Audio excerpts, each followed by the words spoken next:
All right. I appreciate you all bearing with us with a couple last minute changes. We wanted to make sure there were several people who had made a request to speak, but had not gotten final confirmation. We wanted to make sure that they were taken care of before we started this public comment session. Before we get started here, I want to open up with a word of prayer. I would ask Cedric Coley, youth pastor, uh, youth pastor, Cedric Coley, to come lead us in a word of prayer as we get this meeting started.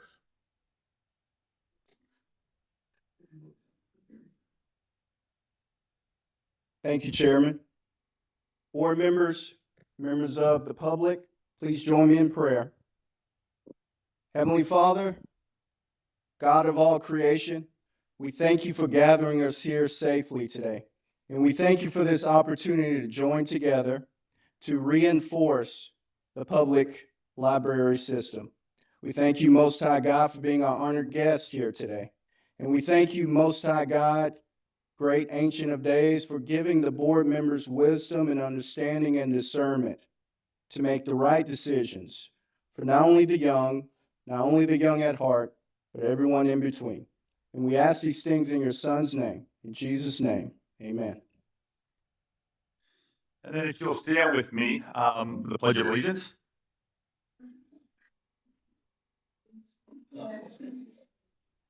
Pledge, salute. I pledge allegiance to the flag of the United States of America, and to the republic for which it stands, one nation, under God, indivisible, with liberty and justice for all. Thank you.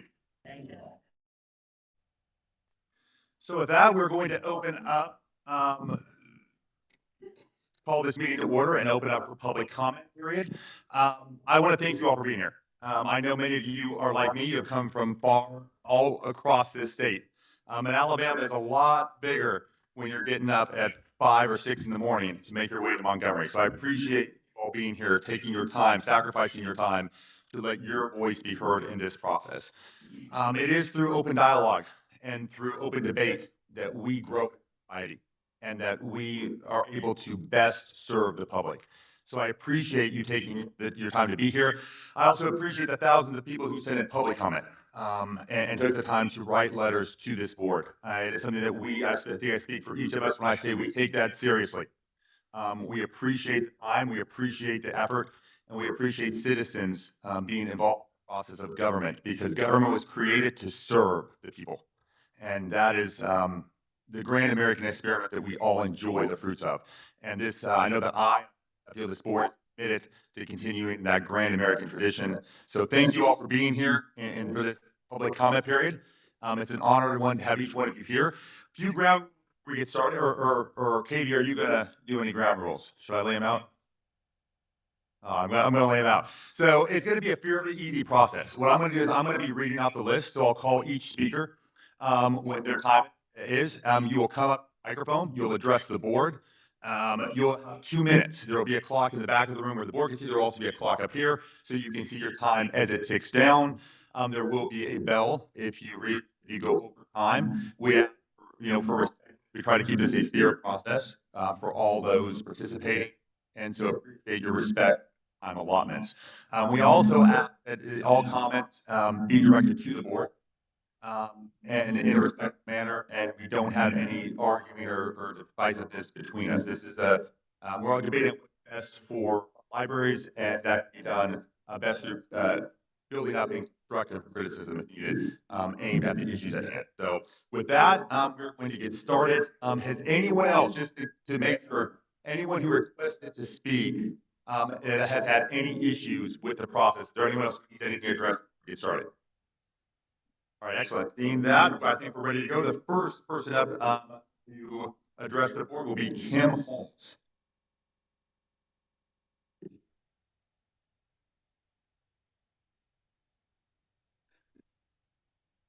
Hello. I was in 6th grade when I read the first Babysitter's Club book, which featured Christy, who had divorced parents. This was revolutionary to me because in 1986, I did not know anyone else with divorced parents. This was the first time I realized the joy of having a book that reflected my own life back at me and made me feel less alone. I'm sure all of the book lovers in this room know that feeling.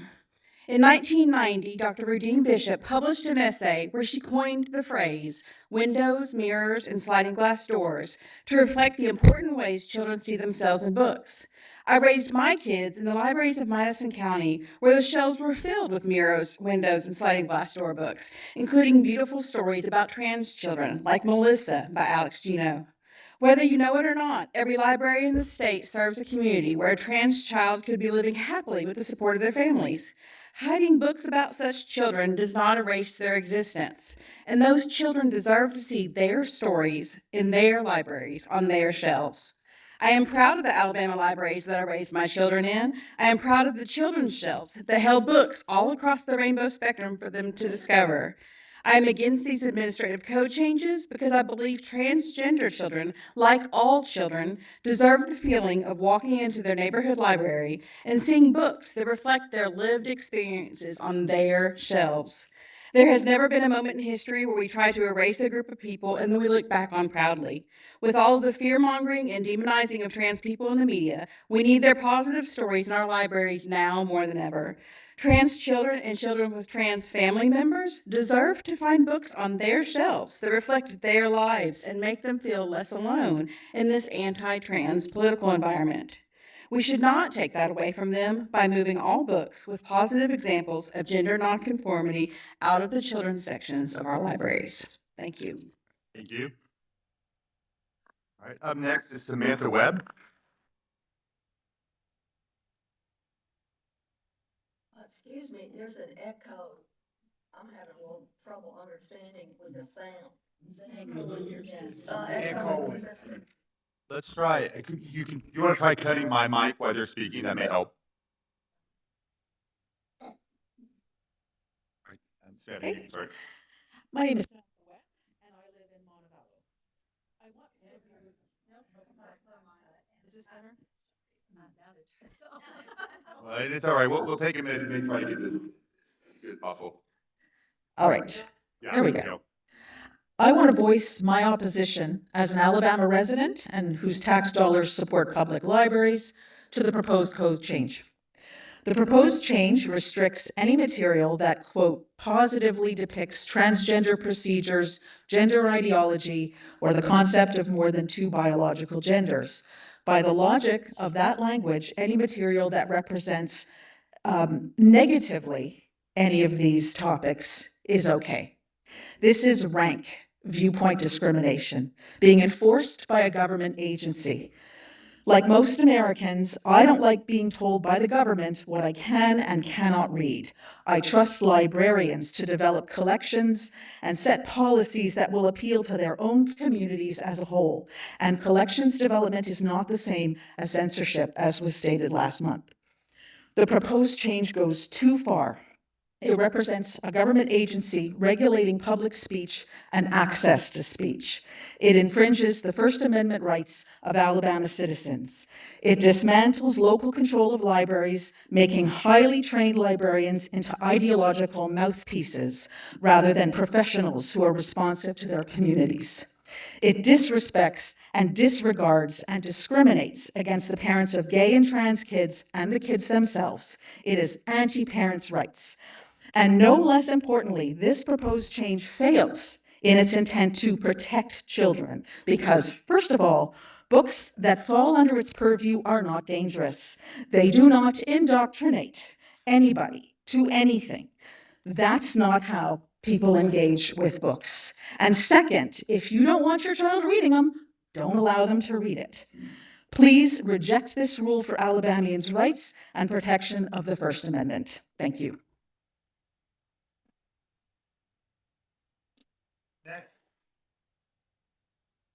Next up is Angie Hayden.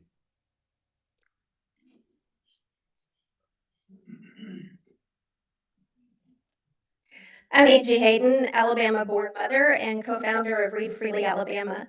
This amendment is unconstitutional. It is gross government authority, and it is necessary. Parents have the mic. They have.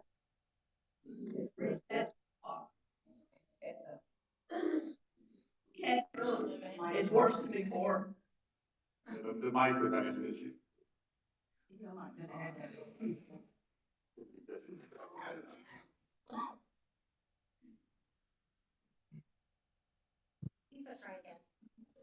Was that? Is that better? Yeah, I did.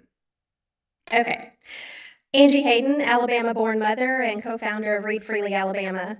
This amendment is unconstitutional. It's gross government overreach. It's blatantly discriminatory, and it is unnecessary. Parents already have and always have had the right to supervise what their children read, and in a way that does not require open discrimination and violation of others' constitutional rights to do so. There is nothing inherently sexually explicit or inappropriate about transgender or non-binary people. You are free to disagree and parent your child otherwise, but not mine. Your bigotry should not be the required enforced default. I wonder what you plan to do when a child sees a living, breathing human being like the ones in these books. Do you feel you have a right to remove them from public spaces to shield the children?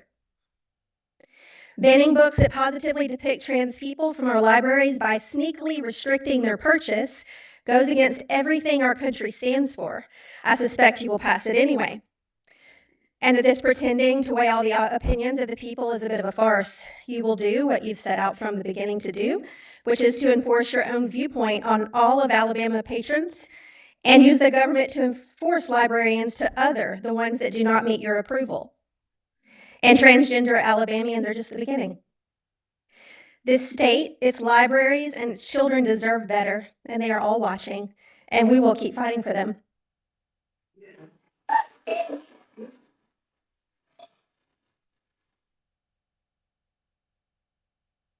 Up next is Veronica Halley. Or I'm sorry, Valley. Veronica Valley. All right, and we'll come back at the end of the meeting for anyone who was not here, and give anyone a chance if they came in later or because of traffic. Up next is Dr. Jim Vickery.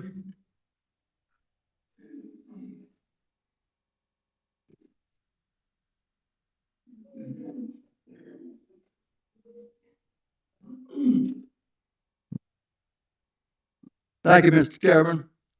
I know three things about public education. The sine qua non of democratic government it is. It includes unrestricted access to books. And censorship of books, especially public library books, is inimical to public education.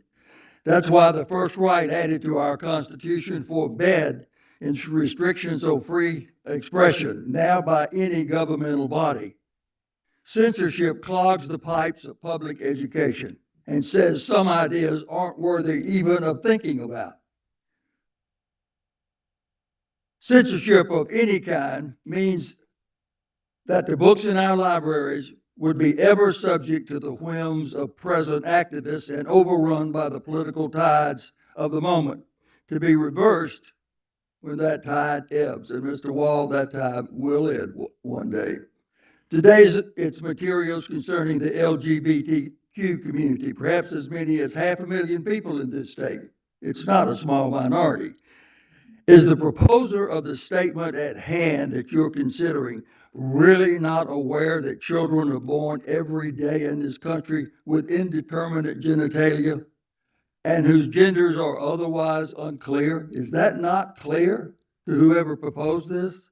If you adopt the proposed statement, you're not crafting a rational, medical-based public policy. You're merely adopting a Republican talking point with a built-in contradiction.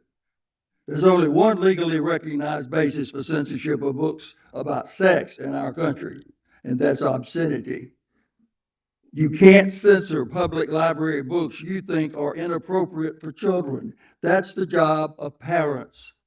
The same job they express when they watch their children on the internet is no different here, and the parents should be taking charge of this.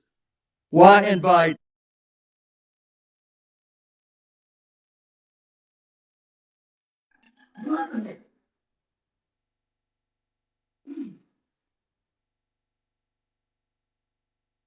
Up next, Esther Williams.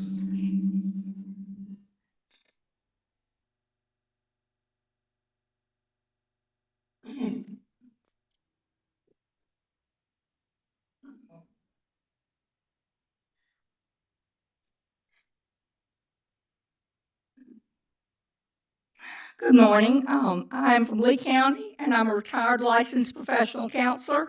I was in private practice in Auburn for 24 years. Before that, I spent 25 years in public education as a middle school teacher and guidance counselor. During that time, I worked with literally thousands of children and teens, and yes, some of them identified as LGBTQ. I can assure you that none of them chose that identity because of books they read. All of them knew they were different from a very early age. None of them chose to be gay or trans any more than their peers chose to be straight. These kids are beautifully and wonderfully made. I wish you could realize the woundedness and the pain these children face. If you even had a glimpse of the way they are treated, you would not be moving these books. The pain is not because of who they are, but it's because of the way they're treated and people not understanding who they are. They are marginalized and demonized by the very people who should be supporting them. When you move books that display them in a positive way, you are telling them that they are wrong for being who God created them to be. Now, I hope that some of this would change your hearts and open your mind to the impact that this amendment will have on children struggling with being different. But I really doubt that'll happen.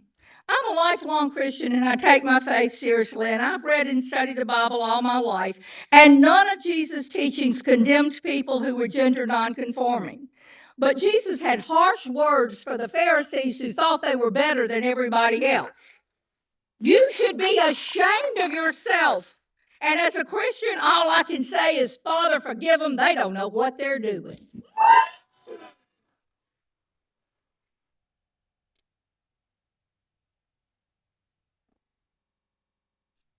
Stop the clapping, please.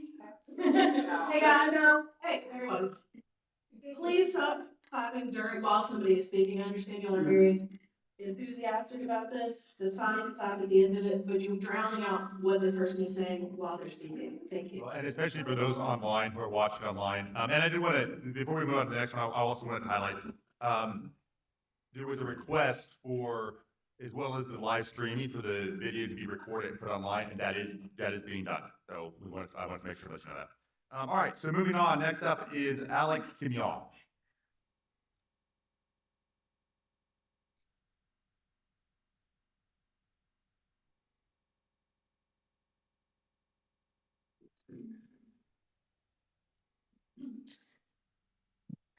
I was one of those kids.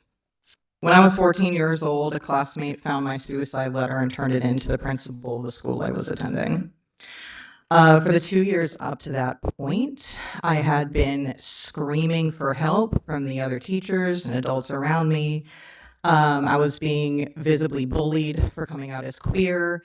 I was spending gym time sobbing in the bathroom because I was being bullied in the locker room and felt so disgusting in my body. I just couldn't stand to be there.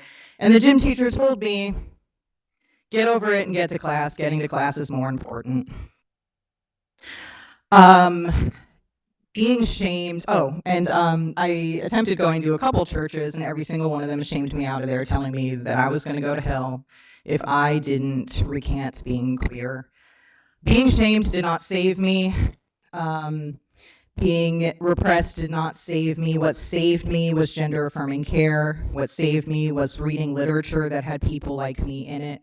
What saved me was finding other queer folks who had the opportunity to grow up to be queer adults, which not all of us get. And the numbers show that disproportionately, teens like me don't survive. I didn't think I was going to see 30. I'm going to turn 36 next month, and that's extraordinary to me because of the suffering that I endured and tons of other teens like me endured. This administrative code is just going to make it explicitly okay to continue to torture and suppress teens like me and rob them of the opportunity to become an adult who is successful and happy and finally feeling like a worthy human being in my body. Don't pass this code.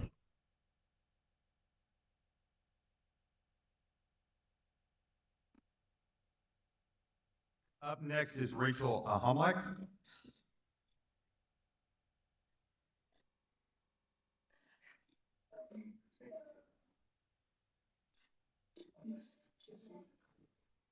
First off, Christ is King.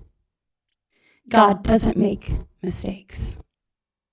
Gender ideology is disgusting and dangerous and deadly. There's a reason why these kids are wanting to commit suicide, and studies show us that it's not because of non-acceptance. They're accepted in the world. We live amongst the world. Us true Christians know what that's like. But I'm not here to talk about them. I'm here to talk about the detransitioners. Nobody wants to talk about them, the victims of gender ideology, and these are the ones that are still with us today. They are completely demonized, like Maya Poet. If you don't know her, look her up. She's a strong young lady who went to the library and found books on gender ideology. And that's what convinced her to ruin and destroy her life and mangle her body. Nobody wants to talk about the detransitioners. Strange. I do, because they are important, because they are the true victims. And our children in Alabama do not need to be subject to this dangerous and disgusting and deadly ideology. Please continue to protect our children. You've been doing such an excellent job. I'm so proud to be here in Alabama. I'm so proud to be here and speaking today.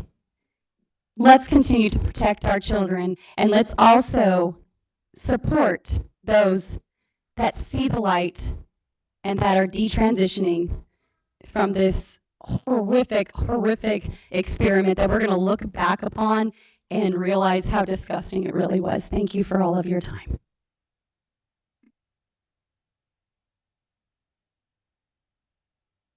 Up next, we have Elizabeth Williams.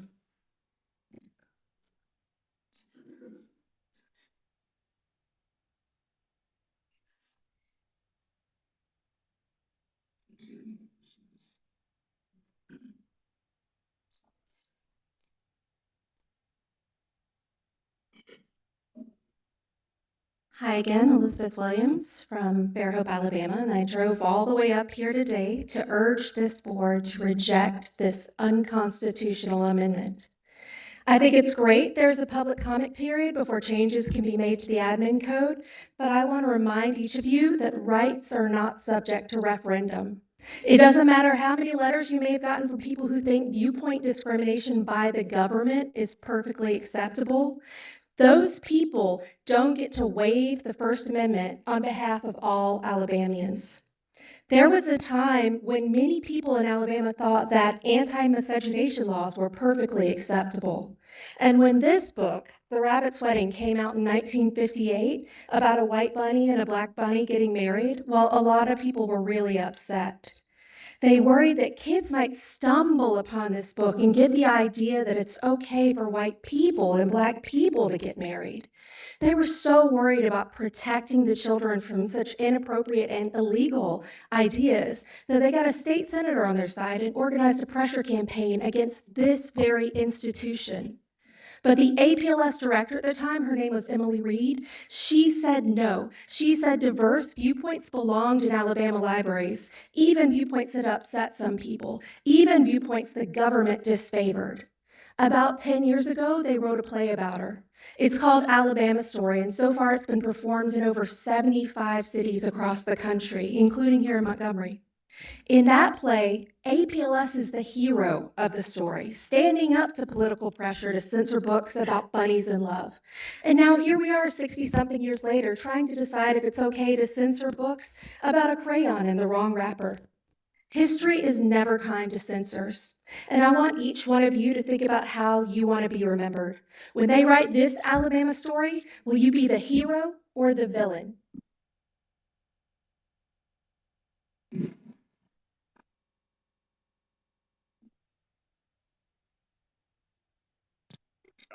All right, next up, we have Tanya Stutterling.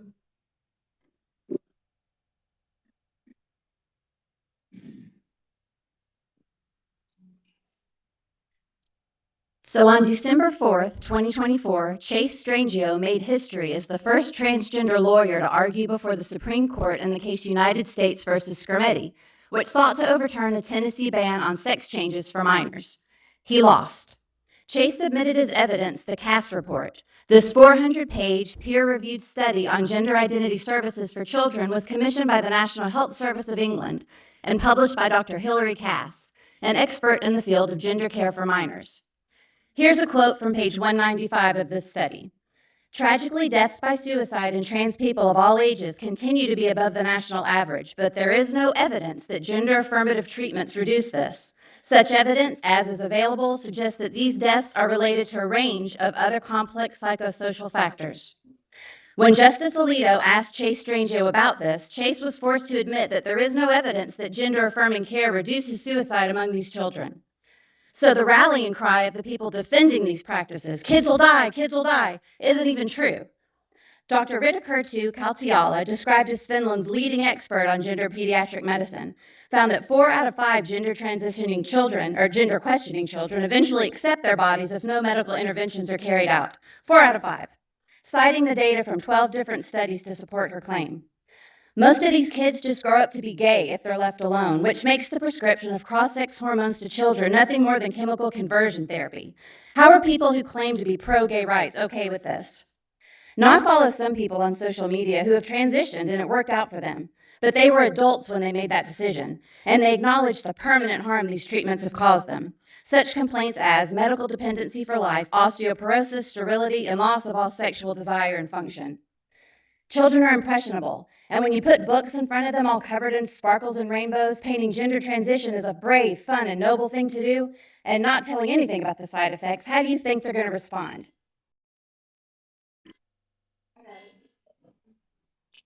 Up next, Ted Halley.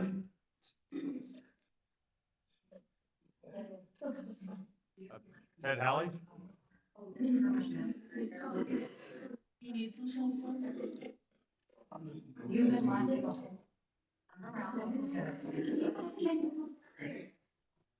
ready to go? Good afternoon. My name is Ted Holly. Thank you for letting me be here. As the lady talked about earlier, I am a detransitioner. I've done it all. I went as far down that road as you can go. Won't go there, but anyway, the point is, if I could have my fellow detransitioners here, we'd have a different attitude. But I want to point out that the idea of transitioning is not true. Your gender is assigned at birth. You cannot change it. You can change the way you look, but you can't change who you are. So with that, children are innocent, and they're impressionable, and we can feed them truth, or we can feed them inconsistent stories. I would say also that to point out that there are groups such as Gays Against Groomers, Courage Coalition, Lesbians United, Our Duty, that fight the transgender agenda, that fight it, but they are gay. In our libraries, we need to do what is right for the children, not for what we as adults think is right. The truth is, no child is born in the wrong body. We can have books like Froggy Girl that tell the truth. The little girl thought she was a frog, got the truth, and affirmed who she was. Or we can have books like this one that tell you you can be a girl in the morning and a boy in the afternoon. No, that's not true. Or we can have books like this that tell our teens with pornographic pictures that we should not be there. So I would ask the library, do what is right for the children, not for what us adults think is right. And let's get these out of our library. Thank you very much.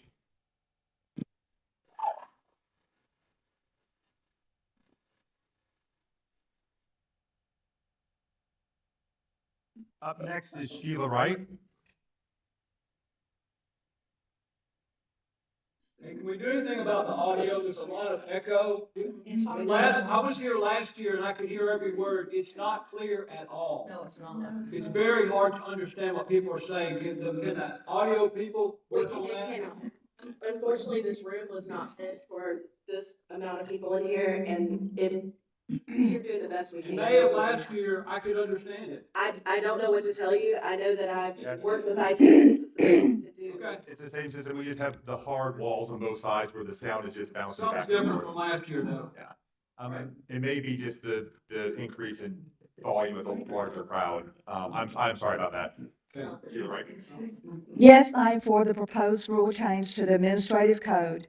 It should be common sense that material that promotes, encourages, or positively depicts transgender procedures, gender ideology, or the concept of more than two biological genders is inappropriate for children and youth. However, if one does not have a moral compass, it is impossible to determine what is appropriate or inappropriate for minors. The transgender and gender ideology movement is pressing its agenda everywhere, including our public libraries.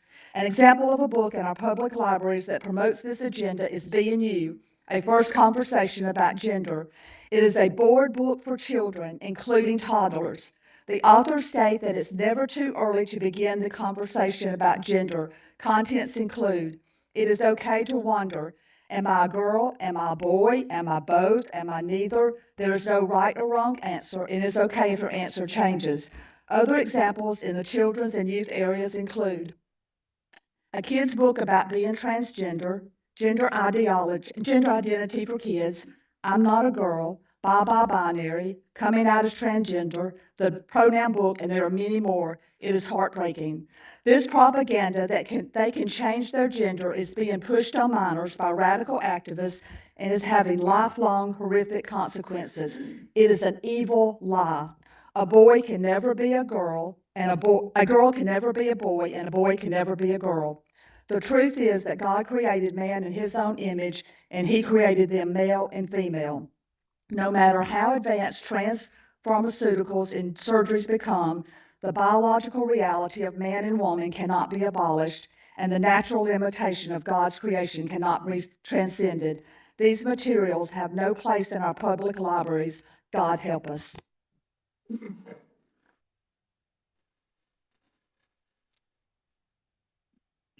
Up next is Sheila Johnson, or Leslie Johnson, I'm sorry.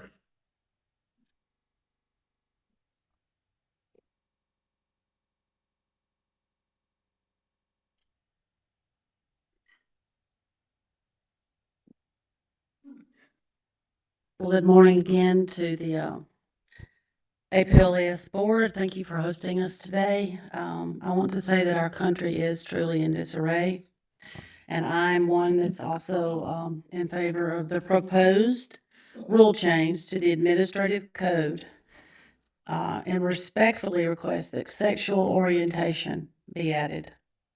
This rule change should be included concerning written selection material for our minors. I'm asking that these materials be removed from all areas of our public libraries, not just the children and youth areas. No tax dollars should be used to purchase, shelve, or maintain these materials. The proposed rule change is in alignment with the presidential executive order of our country and state laws that have just been passed this year. And more importantly, the Word of God says that He created male and female, and that's Genesis 1:27. I am requesting the administrative code be amended to include the recently approved APLS definition of sexually explicit. It should also clearly state that the use of these sexually explicit topics in any library material, including books, ebooks, DVDs, and videos for minors, would automatically require removal from the public library once they're identified. No challenge by the public should be required for the removal of materials containing obscenity, sexually explicit, or other materials deemed inappropriate for children or youth. This is not book banning. These books are still available for purchase, and many of them are available online. This is about protecting our children and grandchildren from activists with an agenda to target and indoctrinate them with false ideology and sexually explicit material. Thank you.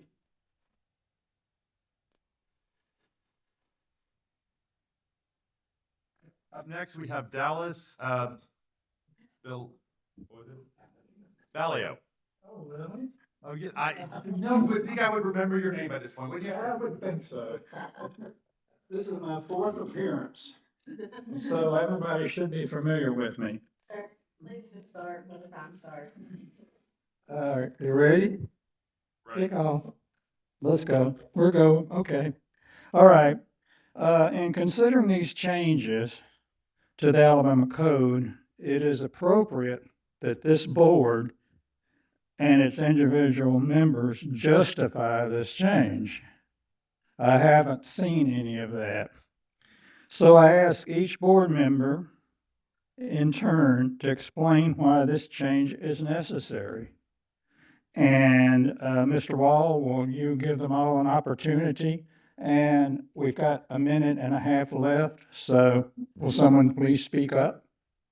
Well, and I think I will speak at the end on some thoughts, and I think I speak for the board when we say, we want to look at some of the written comment period, and we have some time before we make a final decision on the exact wording and content. So, look, we're still very much in the process. So, I will give some comments at the end once I've had a chance to hear all. My time's running, and you're interrupting me.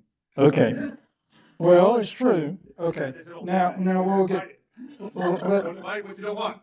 Well, let's get back to this though, because you've taken this position. You've made the code change, so you must be backing it. So let's hear from y'all. I mean, you're going to listen to us, but you made the code change. So why? No one speaks up. Evidently, y'all don't know why you made the code I'll change. address it at the end of the meeting, but I don't want to eat into your 2 minutes. You'll have 2 minutes, and I'll make sure you have it. Well, this is the only thing I had to say. I'm giving you all this time. You see, I had 2 minutes. I was through in a hurry, so I'm still waiting. Is anyone going to speak up? I see some smiles, but I don't see anyone speaking up. There has to be some way that this was changed.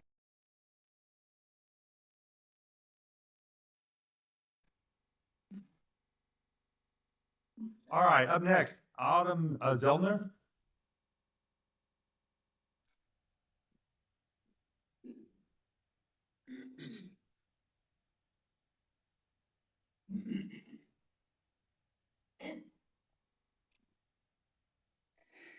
Good morning, members of the APLS board. My name is Autumn Zellner, and I'm here to speak on behalf of the Fairhope Public Library and against the code changes. Libraries exist to provide access to information, ideas, and creative works. Their mission is not to decide what is appropriate for everyone, but to make resources available so individuals can choose for themselves. People should have the right to read, view, and learn from materials based on their own needs, beliefs, and curiosities. Libraries are neutral providers. Censorship is the removal or restriction of access to ideas, books, or information, often by governments, institutions, or individuals in power. The defining feature of censorship is that it takes away the right of individuals to decide for themselves. It represents control rather than freedom. It's anti-American. The Fairhope Library has done exactly what this board has asked. Policies and procedures have been updated, rules have been followed. Every challenge brought before the library has been handled according to the published processes, reviewed carefully and transparently. And yet, despite full compliance, funding has still not been restored. Instead, we are met with new conditions and new demands, particularly surrounding books that have already been reviewed and found to be properly shelved. This is not accountability, this is punishment. Let's be clear, libraries exist to serve everyone, to reflect the broad and beautiful diversity of our communities. That includes families of all faiths, all backgrounds, and yes, all identities, including LGBTQ individuals. Restore Fairhope Library's funding, honor and reaffirm that the APLS stands for literacy, not censorship. Thank you to Mr. Snyder for being the voice of reason. Thank you.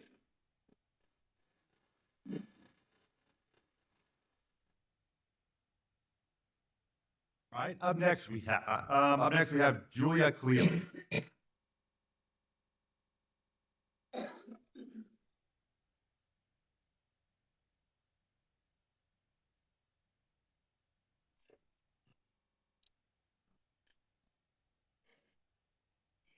Yes, I support the proposed rule changes, but respectfully ask that all transgender sexual orientation and gender ideology be removed from the library, not just moved around. I am requesting the administrative code be amended to include the recently approved APLS definition of sexually explicit. We have every Alabama law needed to support this request, and our governor says Alabama recognizes there are only two genders, male and female. Trump's executive order recognizes only two sexes, male and female, as fixed, biologically determined realities. The executive order also states that federal funds shall not be used to promote gender ideology. I'm a Republican woman, an Eagle Forum member, and what showed overwhelming public support to me was that not one person did not want to sign the letters to take the books out of the library, not just move them. Over 20 pastors signed the letter of commitment to ask that the books be removed. They signed the letter, they informed their congregation, they allowed letters to be circulated. Many counties participated. Republicans, Democrats, Baptists, Methodists, Presbyterians, Church of God, Church of Christ, Catholics, Independents, Blacks, Whites, Hispanics, everyone, every age, young, or not everyone, I apologize, but every age, young and old. We had teenagers that came to us and asked, can we sign the letter? Transgender books and sexually explicit books do not belong in the library. Removing trans books is not book banning. The ALA, Read Freely, and librarians use this word to inflame the public and incite fear. Book banning prohibits books from being printed or sold anywhere. The overwhelming majority does not want their tax dollars to be spent on these books. Board, please do not fall for propaganda words. Protecting children is not book banning.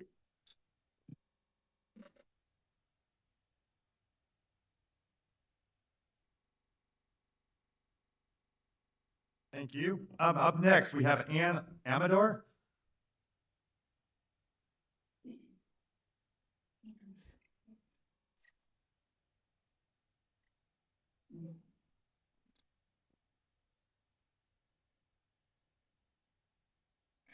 I'm here today to speak about our transgender illusion change, the destiny of my brother Victor.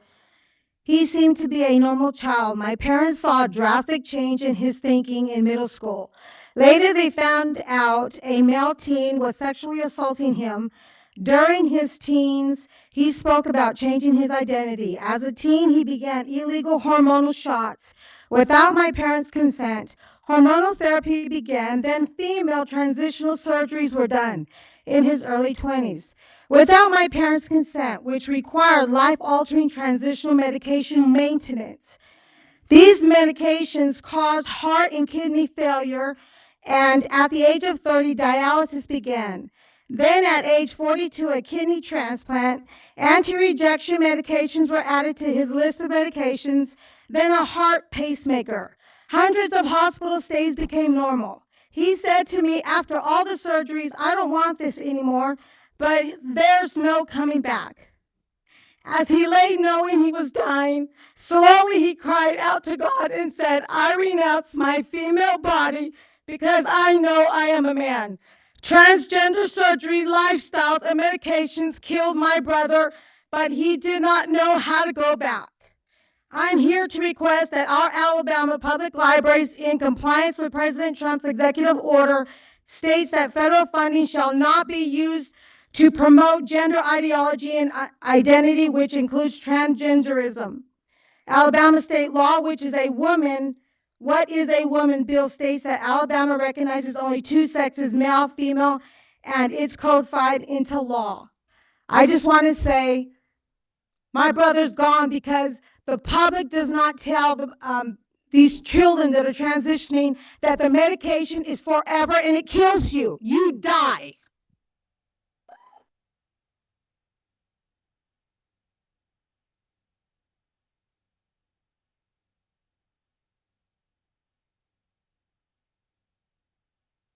Up next, we have Tracy Gatewood.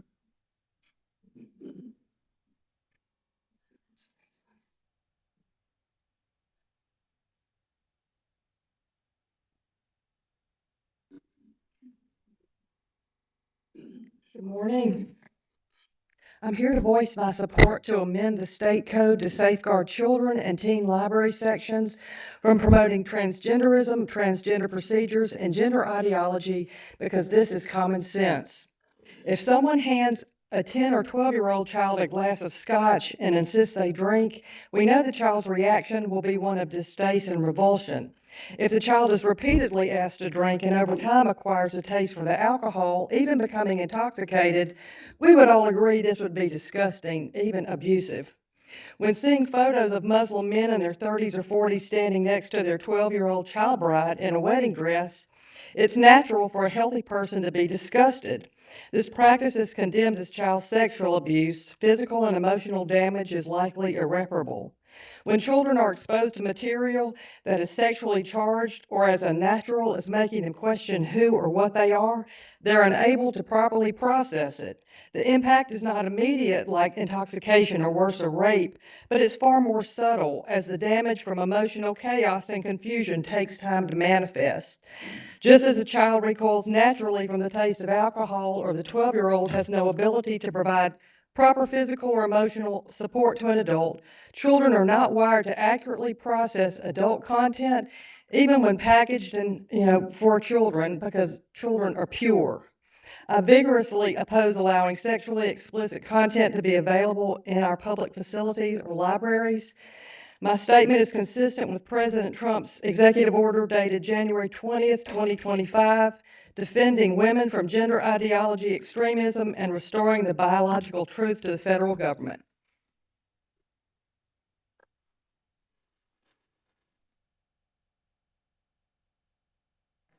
Next up is Martha Sham.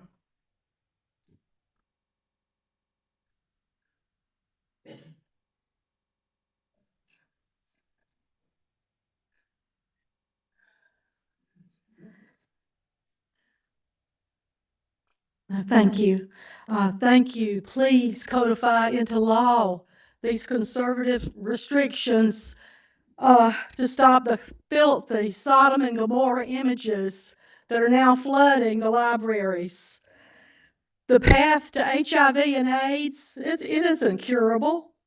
And same-sex fake marriages, heck with 2015, quote, laws, that's the path of evil. It is decadence and misery, and it's against all of our Alabama Christian values. Our ideals, my ideal, is safe sex for marriage. These are high ideals. No one's perfect. The divine plan, though, is for Adam and Eve, not Adam and Steve.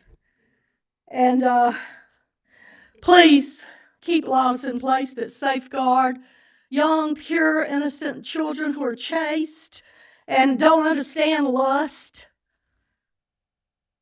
Keep protecting them with these codes amendments from lies about gender. Codify it into law and protect the children from homosexual degradation. Auburn Public Library in Lee County has so disappointed me. They are now a cesspool. They violated the public's trust. This is what we're dealing with over there. Abomination, it's called in Leviticus 18:22. Same-sex romances are outpacing the natural and normal romances. Vile affections, the church calls homosexuality inherently disordered. It does not help society at all.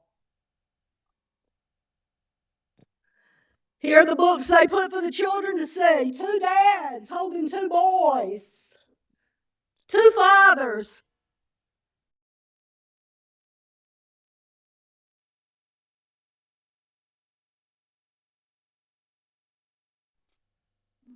All right, up next is Debbie King. What was on the board so that everybody could see what it was?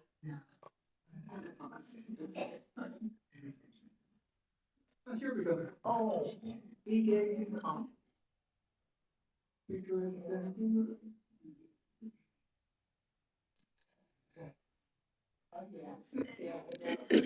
All right, and you're welcome to show that, but let's continue with public comment. Debbie King, you have the floor. Thank you. I came to share truth for the sake of our children and youth. God has a plan, and He said it was good. He created men and women in order to populate His world. However, that plan cannot be accomplished when humans deviate from His design and His will. Some books in our children's and youth department promote the idea that a boy or girl can choose to be something other than what God created them to be. Please know that I love people.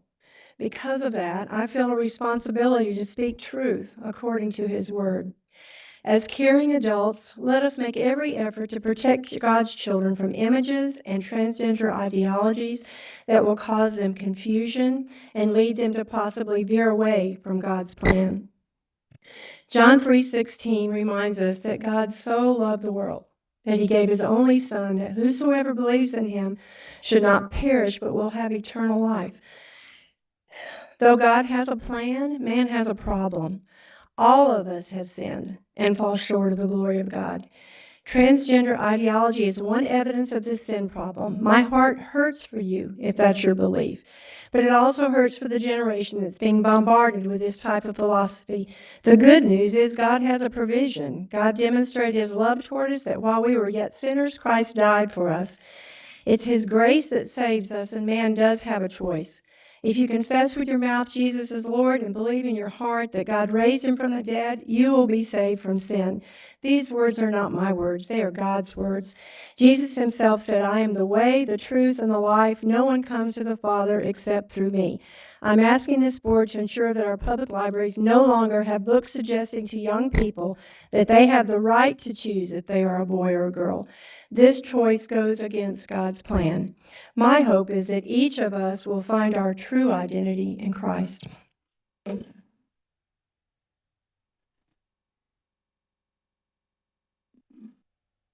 right, up next is Cindy Battles.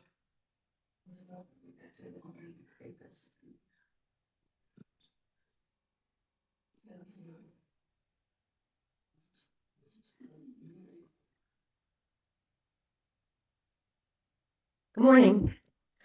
Sex and gender are words used to categorize males and females. Excuse me. By chromosomes assigned at conception, scientifically based on our DNA. The word gender today is being used to portray an emotion that describes how a person may feel or how they may like to be characterized.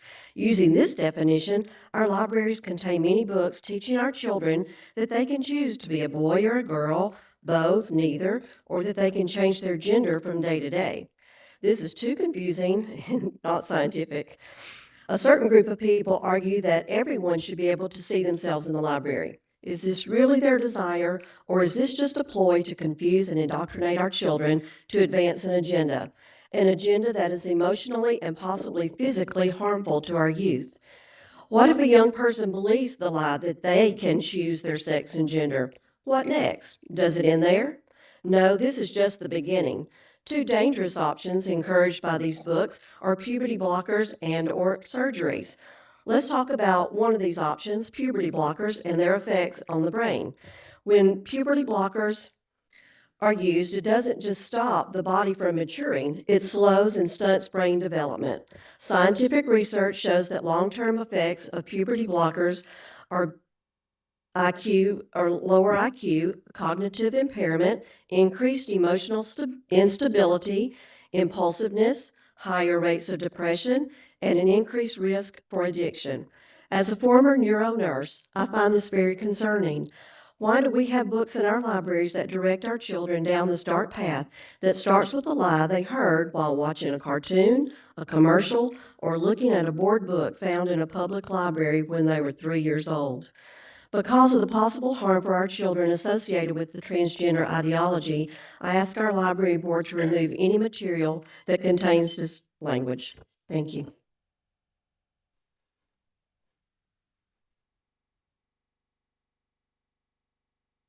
All right, up next is Carissa Callan.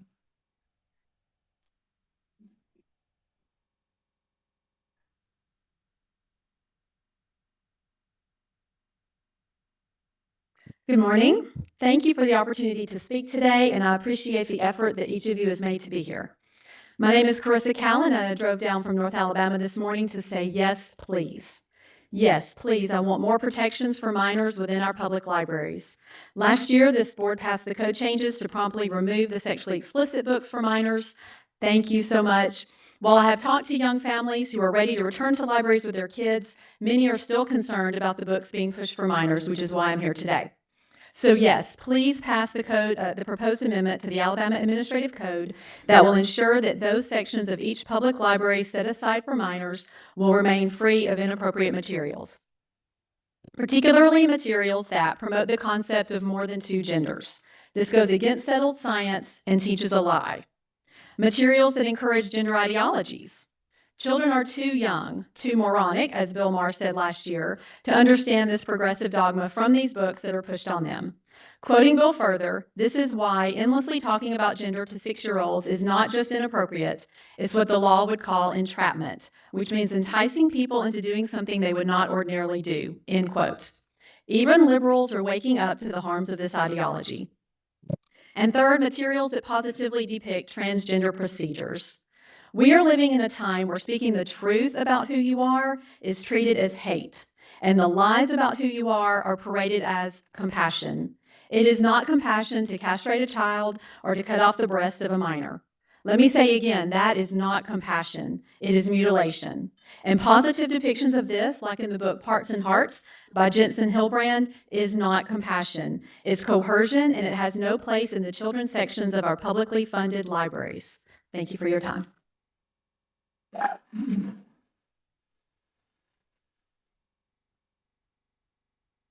All right, up next we have Leonard Schaefer.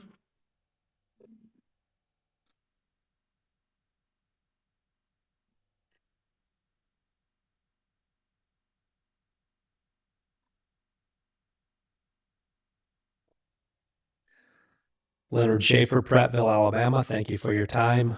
Freedom is never more than one generation away from extinction. It must be fought for, protected, and handed to our children to do the same. Ronald Reagan, 1961, spokesman for the General Electric Company. America is the land of the free and the home of the brave. Freedom is the bedrock of our nation. Freedom is not free. We must stand and fight for it to remain a free nation ran by its citizens. America is at a war today and need to continually stand up for and maintain our freedom. We've been in a spiritual war since Genesis 3. Satan hates truth, God, and free humans. He wants us all to be his slave. We are continually in a political war between destructive liberalism and conservative law and order. We're in a personal war to protect our family from evil in a world wanting to own the next generation. As a community, we must exercise freedom of speech along with the responsibility of discretion. Like movie theaters, discretion using movie ratings and limiting access, our libraries should do the same. Parents should be able to trust our public and school libraries to keep inappropriate materials from free access to minors. We cannot allow our adversaries to hijack the next generation by corrupting their minds while young and impressionable. I close with one point and one ask. Restricting material from the children's department and moving it to the adult department is not censorship threatening one's freedom of speech. These materials are available in adult section as well as through other means. I ask that you support this amendment and enforce the state and federal laws to protect our children from inappropriate material.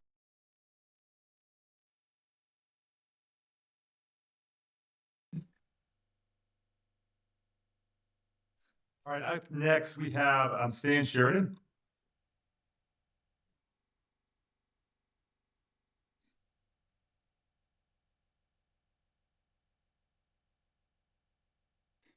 Good morning. My name is Stan Sheridan. I'm married. I have 3 kids. I'm a business owner, and I'm also a Christian. I believe the Bible is absolutely true.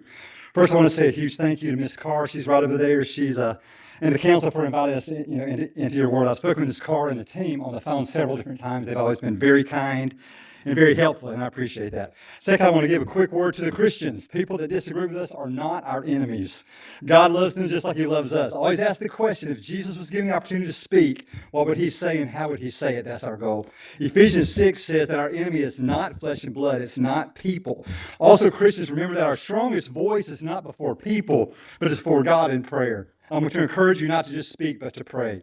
Finally, I want to speak to those that disagree with me. I believe that there are certain books that should not be in the kids section of the library. I own a very successful music school in the Birmingham area, so I can share personal stories about students that have come into our school one gender, but they left another gender. I always love them, and I always call them the pronoun that God created them to be. And because of my love for them as people, they kept coming back. They were confused, they were broken, and they so badly just wanted someone to love them through this process. It was just a process. Psalms 147:3 says, God is the one that heals the brokenhearted and binds up their wounds. What kids are experiencing is deep brokenness, and no dress, pronoun, or book in a library is going to change that. In closing, I am praying the decision makers today would do the right thing. I think you know deep inside what that thing is. I'm here because I love the world you guys represent, the public library. My kids were raised there. I appreciate your hard work, your time today, and allowing me to speak. God bless you guys. Thank you.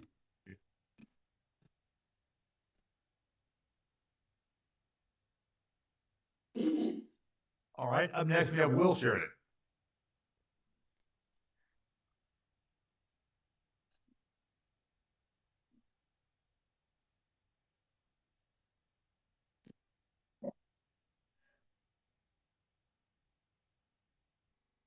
Can y'all hear me good? Can you hear me? All right. Hi, my name is Will Sheridan. I'm 17 years old, and I'm from Trussville, Alabama. And I first off just want to say a quick thank you for allowing me to come out here and speak and to talk to you about why we should remove these books from our libraries. I also just want to honor each and every one of you for all that you do, just for coming out here every day and serving the Alabama community. Once again, thank you so much for all that you guys do. All right. I'm a young person who has seen for myself the pain this ridiculous trans ideology has caused for so many people. Amazing people, gifted, talented people have been brainwashed by these sickening books in our libraries. Look at the news, the shooting in Minnesota, the assassination and martyrdom of Charlie Kirk. All of this because for far too long, these wicked leaders dilute the minds of young people into believing that they're this and that they're that, even though they're not. I've known many people who are struggling with transgenderism, and I will tell you, I have never seen more depressed, suicidal, and broken people in all my life. Think about it. How does the trans woke ideology help them? According to the Trevor Project, over 35% of young people who are trans have attempted suicide in the past year, and over 44% have strongly considered it. And what do we do to solve the problem? We only add fuel to the fire by allowing these books to sit in the public libraries. So, as a young person, I ask you to strongly consider voting to remove these trans books from our libraries. It will only make the youth of Alabama better and stronger. And who knows, maybe the young people in this amazing state could change the world because you saved them from this trans lifestyle. Thank you, and God bless you.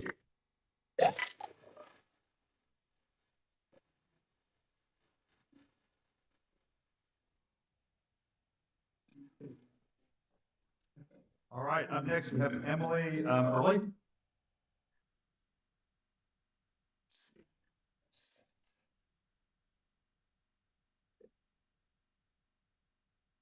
Good morning. My name is Emily Early, and I'm the Associate Director of the Southern Office of the Center for Constitutional Rights, a national not-for-profit legal and advocacy organization with a historical and deep presence in the South, including here in Alabama. We are dedicated to protecting the rights guaranteed by federal and state law, including those that disproportionately affect lesbian, gay, bisexual, trans, non-binary, queer, and intersex communities. Consistent with our organization's October 10th comment to oppose this proposed rule, I'm here today to express our organization's deep opposition to this public service library rule 520-2-2.03. As to the legal, I want to remind folks that religion does not belong in state governance, contrary to the comments of many individuals who have spoken here today. I will speak today to both legal and policy grounds to oppose the board's acceptance of this rule. First, this rule likely violates the APLS's own 2019 regulations at Rule 520-1-1.01 and the Library Bill of Rights, which promote the freedom to read a broader range of ideas beyond those held by any single government, and prohibits the prescription or removal of materials because of partisan or doctrinal disapproval. Approving this rule will weaken APLS's own mandates. Second and third, the rule will violate the First Amendment of the U.S. Constitution by engaging in viewpoint discrimination and infringing individuals' right to receive information. Third, the rule also likely violates the Equal Protection Clause by classifying restricted content according to sex-based stereotypes, and while prohibiting the promotion of information information that challenges those traditional stereotypes. Finally, on the policy front, the proposed rule will be deeply harmful to Alabama's already vulnerable youth, both trans.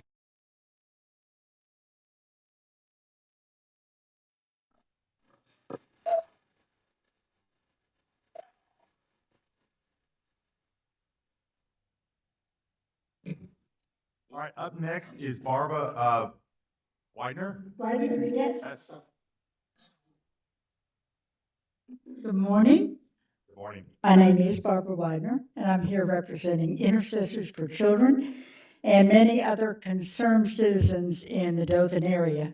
We've collected over 1,000 signatures to remove all pornographic books for children from our libraries. These books are still there, and they fill the minds of impressionable readers with nasty images and filthy language that cannot be erased. There is no delete click in the mind, so whatever is put in stays in and will influence each youth for good or evil. They are being indoctrinated to believe that anything goes. These pagan ideas further cement the false belief that there is no God, so all things are permissible. Not surprisingly, sexually transmitted disease numbers are rising to epidemic proportions among young people, according to the CDC. We believe that there's a correlation between these shocking statistics that they give and the availability of lurid, salacious material for minors. In the Dothan Library, new policies have been made that might appear to be in compliance with the code, but are in actuality giving minors greater access to harmful materials. A youth-only library card only allows youth under the age of 19 access to the children's section. But authorization can be granted by the parent to convert the card's borrowing privileges to youth general access. I'm quoting from the library's website. Now, they can check out in the remainder of the library all the materials with the parent's permission. So parents can grant permission for this card and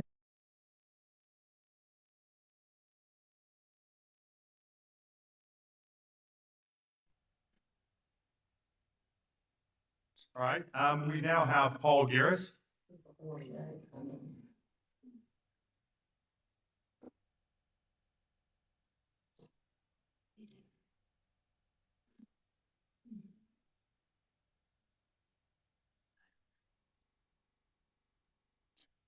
Hello.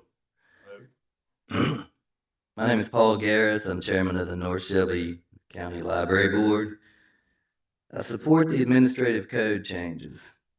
However, there's an additional change, the APLS guidelines that is needed to protect our children. In 2024, the APLS issued guidance related to minor library cards stating that libraries should, and I quote, approve written guidelines that establish library cards for minors under the age of 18 must require parental approval before a minor's card is permitted to check out materials from the library's adult sections, end quote. At North Shelby, we adopted a minor card policy to comply with the spirit of this guidance by adopting a minor card policy that restricts minor access to the library's adult sections. There's 12 public libraries in Shelby County, and we all share a library card system. Out of all the libraries in the county, we're the only one that offers a restricted library card to minors. The other Shelby County libraries only issue minor cards that have full access to all materials, including the adult sections, and they claim their policies have been cleared by APLS staff. I'm asking this board to issue new guidance clearly stating that if a library issues minor cards, they are required to offer a minor card that restricts access to the materials from the library's adult sections. I'm happy to consult with the APLS on how we formed and implemented our policy that gives parents the tools they need to help guide what materials their minor children have access to.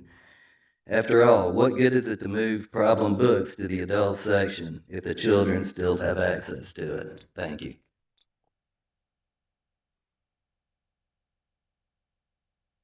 To be clear, you're saying that the libraries are refusing parents' right to choose a minor-only section card? That's correct. So they're only giving them one option? Correct. Even though the library system has the ability to do both, as you're in. Because we're doing both, yes. Okay. And we have passed a resolution asking them to do it, and they have not done it. All right, thank you. Appreciate it.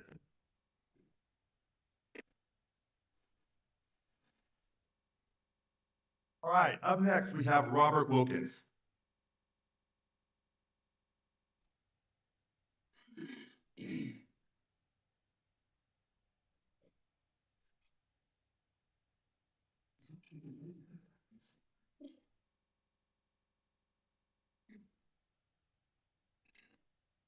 I appreciate you allowing us to speak today. It's a lot different than in Auburn because they would have different views, so I appreciate it. My name is Robert Wilkins from Auburn. I did not know what to say today until my wife, Joy, reminded me what happened 11 days ago, the birth of my 9 pounds, 11-ounce granddaughter in Mobile. I'll be one of the many guiding hands, not just as she grows physically, but mentally. I had an incredible number of hands over my lifetime, from being a naturalized U.S. citizen from Germany, coming to Alabama a week before I turned 6 years old, adopted at age 5, spent from my age 7 to 10 in the United Methodist Children's Home in Selma, Alabama, then adopted again at age 10 in Palmetto, Alabama. I'm here today for Alabamians to stop using the phrase book banning. Instead, use the phrase books of appropriate age. I'm not here to preach about religion or your religion, but to protect our children, grandchildren, and great-grandchildren from reading books and material that have inappropriate sexual, explicit, mature material. I'm in full support of the Alabama Public Library Services Board and the strength of those things to change the administrative codes regarding publicly funded libraries in order to protect Alabama children. What is inappropriate and sexual explicit material should be clearly defined in the Alabama Code. Thank you very much.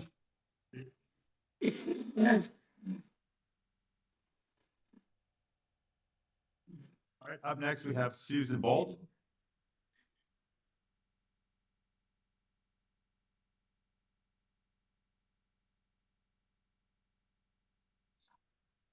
Good morning. Good morning. Imagine with me, by using your mind's eye, imagine that you just walked in on your parents having sex. As an adult, I cringe. Now, using your mind's eye, imagine that as a child you walked in on your parents having sex. It would be traumatic. A child doesn't have the knowledge and maturity to comprehend what is happening, nor should they. The same is true for being exposed to these graphic and unnatural topics in our libraries. Children are not equipped to understand the actions or the emotions that are involved with and around the subject of sex. Yet there are books in our public libraries that are explicit and graphic and available to children and adolescents with no restrictions. These books can also be traumatic to a child, and it steals their innocence by exposing them to this topic at an age prior to them being mentally developed. As adults, it is our responsibility to protect our children until they gain the maturity and mental development to understand the images they might see in these books. We place restrictions on things like drinking, smoking, driving. We outlaw sex until the age of consent. Why is that? It's not to be mean or flex the muscles of restriction. It is for the protection of our most precious asset, our children. Laws must be passed to ensure that all libraries are adhering to enacted standards, because currently cities like Auburn are still making books available to children.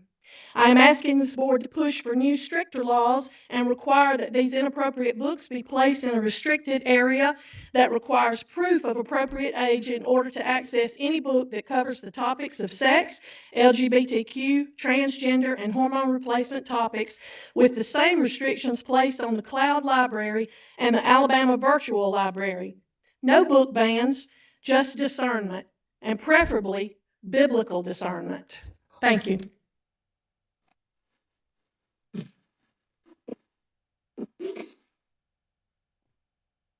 Up next, we have Greg Davis. Greg Davis. All right, Dave Greenwald. I'm sorry, it's not 10 and 8, 6 copies. Okay, you can't hear me. Want to be able to follow along?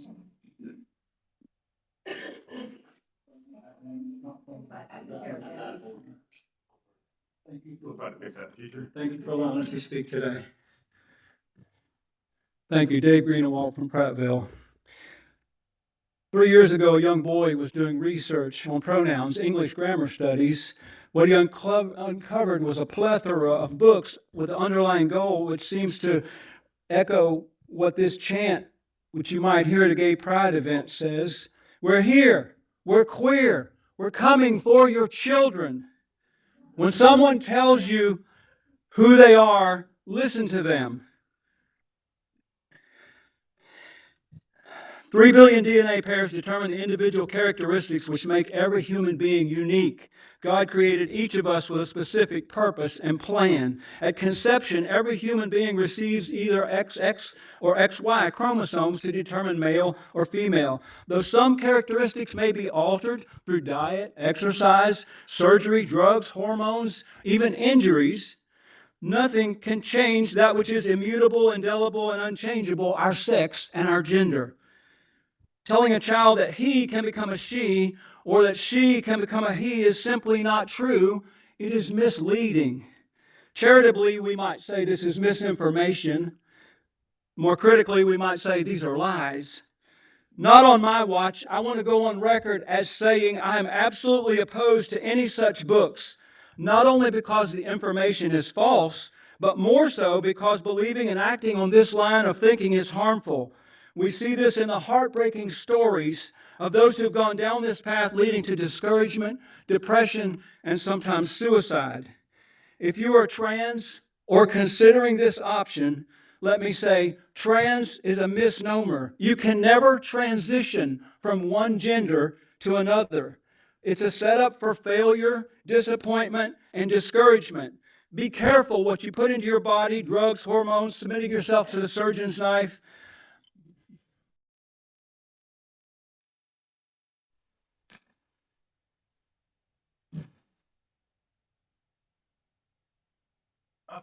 Up next we have Mary Campbell.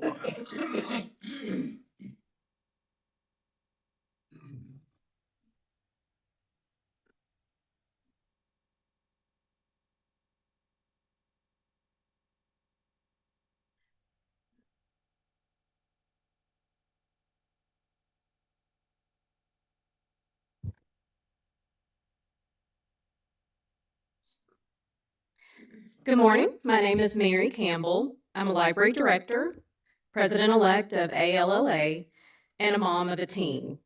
I think you may remember I've addressed the board before as a mom.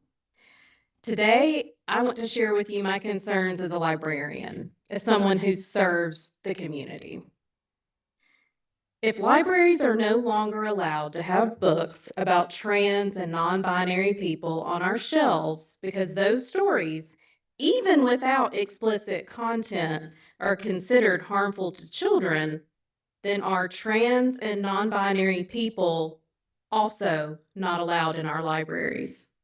I think you know that we'd get in trouble for that. Should they be hidden away in our adult department, where the books about them are? Should we block them from our doors? Their existence can't and shouldn't be hidden away. They're humans. They exist.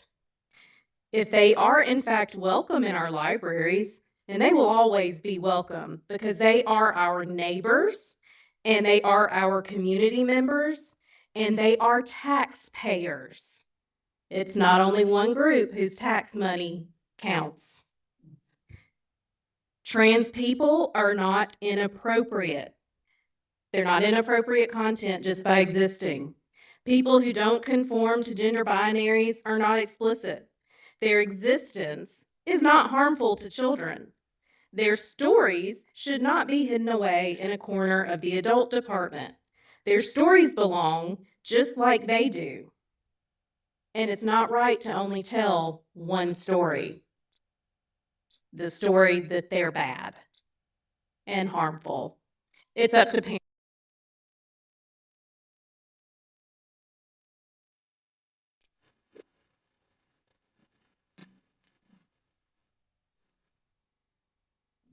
All right, up next we have Melissa Gates.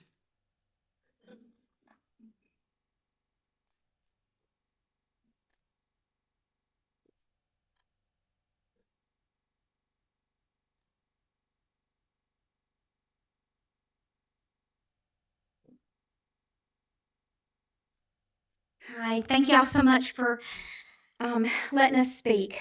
Melissa Gates from Mobile. I am a Republican and an Eagle Forum leader for Mobile, and yes, we still have these books on our shelves as well. I'm in support to codify the library material standards in the Alabama State Code. Also, we do not fight against flesh and blood, but principalities.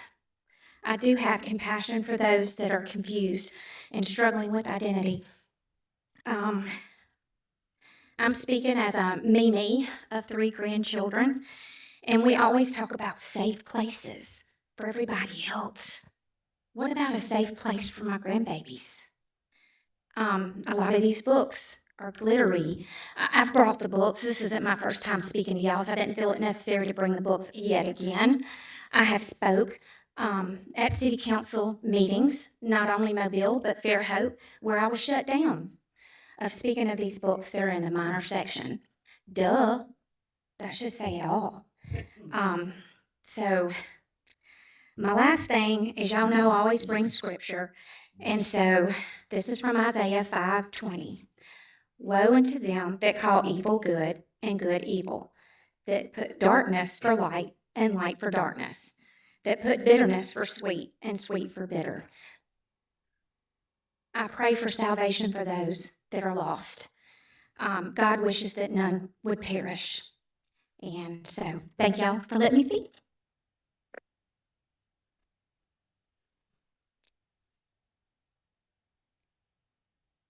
Up next, we have Chuck Shirley.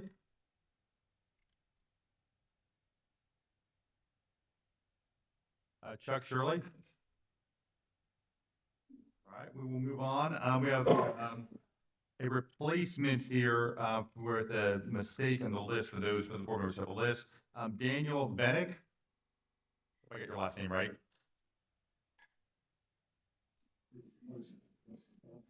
Yes, and it was properly emailed. They just got the name wrong on the list.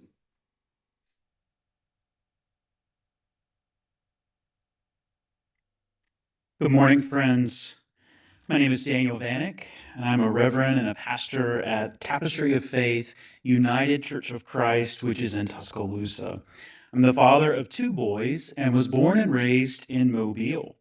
As a child, I spent hours in the Mobile Public Library, which helped me find books and get a sense of the world, and often myself, such as when puberty was kicking in and that smell started in your body and we needed to get deodorant. Libraries, that's what they do. They open the window of our world and they help us get an understanding and find compassion.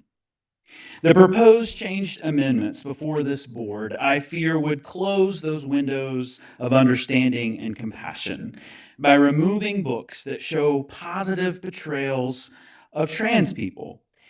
That would not be protecting children. It would be denying them the chance to see the full beauty of God's creation, that they are wonderfully made. For a trans child, or even that they might not have access to stories that say you are loved as you are. And it can be a lifeline. Removing those stories does not make the child less likely to be trans. It only makes them feel alone. And for other children like my own who do not identify as trans, those same books teach them what it means to love your neighbor, to see humanity as in someone who is different. Because Jesus never turned away from those on the margins. He welcomed them, he dined with them, and he called them beloved. Our libraries should remain the same, one of the few places in our world for everyone, because we're called to build a world where every child knows they are worthy of love and belonging. Let's not remove that place, and let's help them know that they are loved.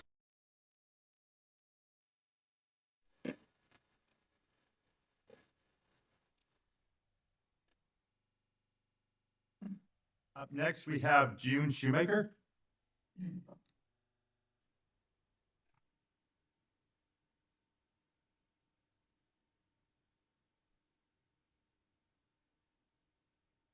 Hi, hi, my name is June Schmoker. I am a Huntsville-born citizen of this great state, and I am here to speak in opposition to the proposed changes. I may speak in dissent for the decisions that our state has made, but as I have in the past, but do not mistake my frustration for lost love. Huntsville is my home. Alabama is my home. I have lived beneath Monticello my entire childhood and have a love for my city that grows with each year. I say this because it breaks my heart to see this state treat my family so callously, to debate endlessly on whether we should be allowed to be seen. These proposals suggest that children cannot know themselves because that knowledge is so improper it belongs behind a curtain. We are not pornography. We are citizens, neighbors, compatriots just like yourselves. I urge you to recognize this, and I thank you for your time.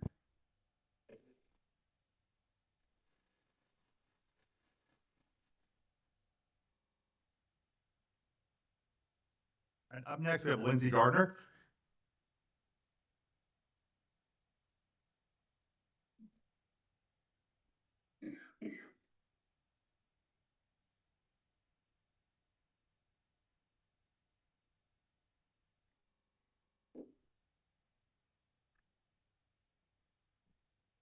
Good morning. My name is Lindsay Gardner. Thank you for the opportunity to speak today. I'm here because I believe in the power of libraries to inform, empower, and reflect the diverse communities they serve. First, when you discuss code changes in November, please consider allowing 16 and 17-year-olds to get a library card independently. The requirement that minors under 18 need parental permission to get a library card is out of step with the legal rights already granted to 16 and 17-year-olds, such as to drive, marry, and even consent to medical decisions. Many 16 and 17-year-olds participate in dual enrollment college classes or even move away from home to attend college. These young people deserve to get library cards on their own. Moreover, the discussion around creating library cards restricted to the juvenile section is problematic. In the last round of code changes, the vague wording of many of the conditions created a lot of confusion and stress for libraries. It will be almost impossible to create wording that gives clear direction about restricted cards while also allowing libraries the flexibility to structure their collections most appropriately for their communities. If you dictate which collections library cards should be restricted to, then you have dictated how libraries should structure their collections. Local libraries and their boards should have the freedom to make those decisions without losing state funding. Finally, expanding the definition of inappropriate to include any positive portrayal of transgender people is a profound act of government overreach. Implementing this broadly worded directive would require librarians to spend hours scrutinizing books instead of planning programs or helping patrons. Please don't make libraries choose between state funding and serving the people in their communities. Thank you.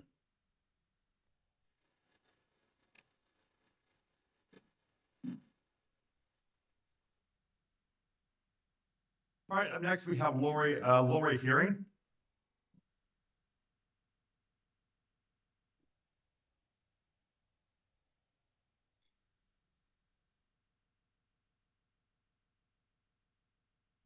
Hello, thank you for letting me speak. I'm Lori Herring. I'm with Eagle Forum of Alabama. I would like to address the contention that the curation of the library collection is the same thing as censorship and against the freedom of speech. Censorship by the government would make certain materials unavailable at all to its citizens. You couldn't buy them, you couldn't find them at all. In actuality, you can get just about any book through a number of sources. The open marketplace is available to all. In contrast, what we are proposing is called curation of the collection, something every person and collector of books do each time they add or cull their collection. There is a finite budget and a finite space to hold books. This is harm reduction, not just viewpoint discrimination. Libraries have an ethical codes that are already permit exclusions for obscenity, inaccuracy, or incitement. Extending this topics to like gender ideology in kids sections protects the vulnerable users without silencing the adults. In fact, the American Psychological Association research links early exposure to contested topics to confusion or distress in children, justifying tailored curation. We as a society should be doing everything we can to protect the innocence of our children. No one should try to spoil that. It's just common sense. Thank you.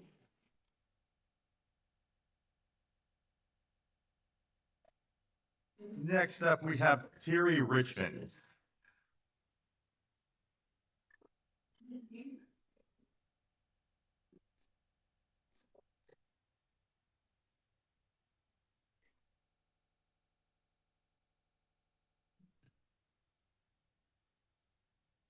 Two years ago, the podium was over there and people were speaking this direction.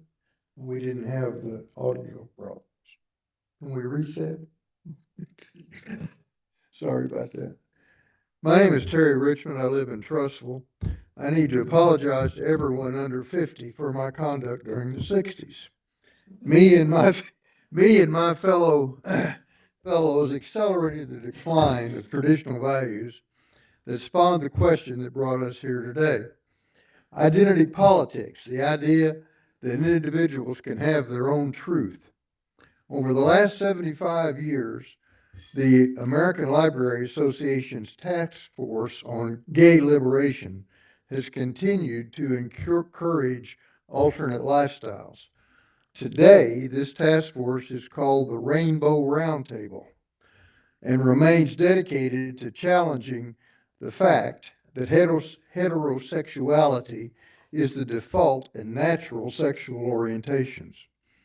With national leadership of the Rainbow Roundtable, it's not surprising that the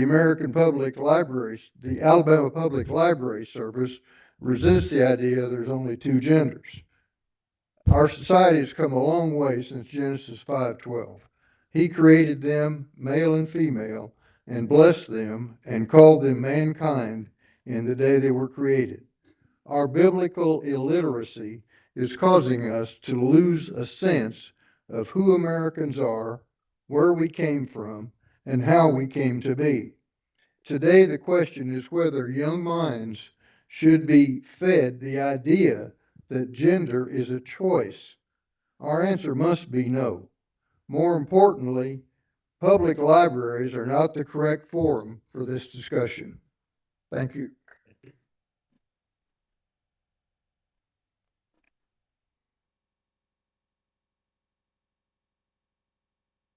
I've had requests for a short recession. We might be in for a short recession. A short break here for the board, for anyone who needs to take a bathroom break or others. So we'll take a quick, let's do a 5 or 6 minute, 6 minute break and be back at 11:50.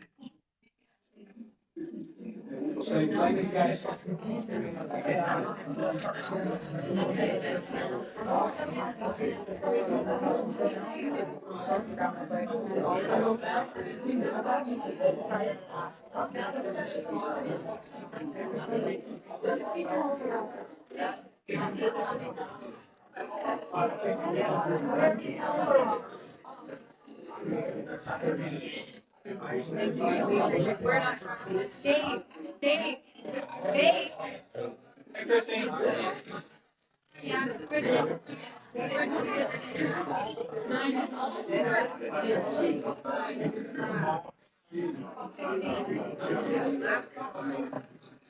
What number are you?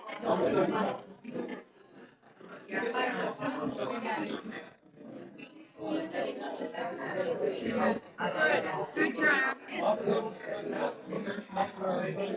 Well, good. You do better, you're doing better than me. Yes,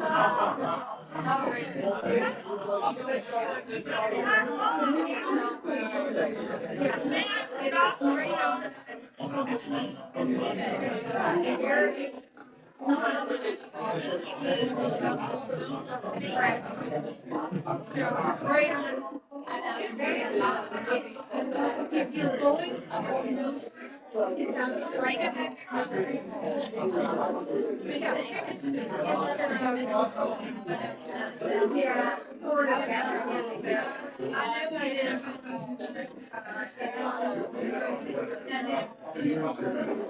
Yeah, that's, you know, that's, I just don't plan to put for Seneca.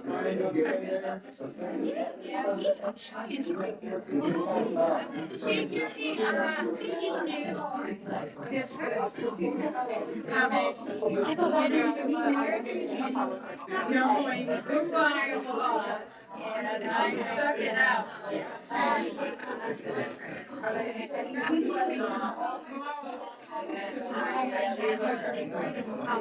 If I didn't, there were other reasons. No, there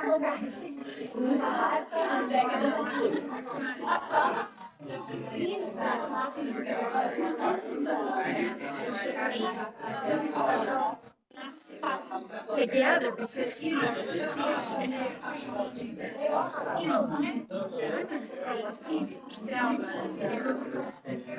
and I'm the individual is and so I just but because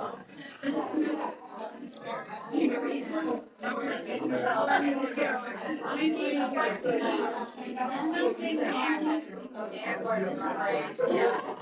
this part, I'm gonna meet like and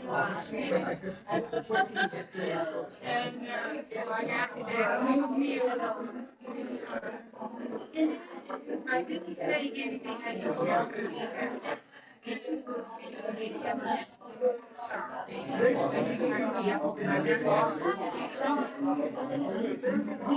and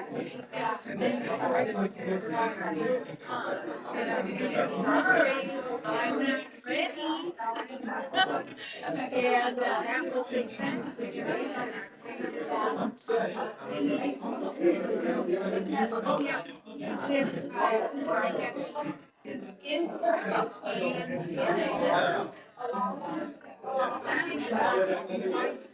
embraced me way down.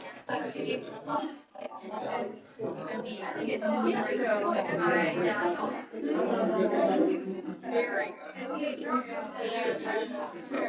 I thought it was very well. I'm afraid of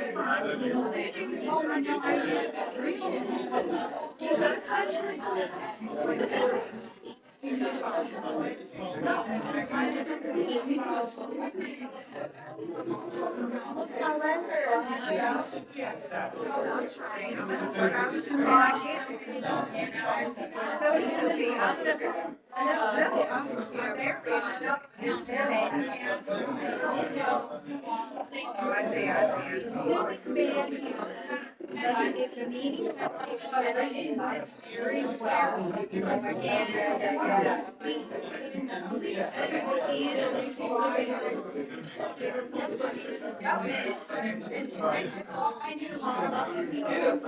so that was good. He did go to it's not like I got picked out. Oh,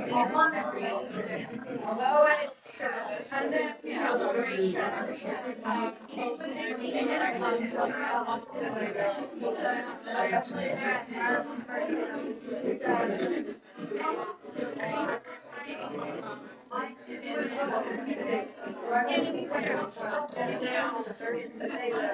you know, now there's no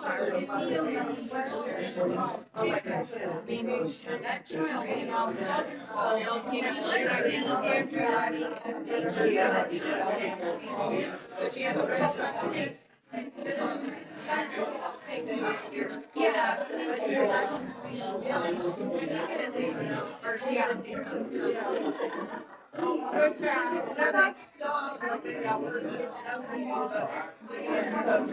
Is she gonna tell me?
That's amazing. Yeah, get the second page.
All right.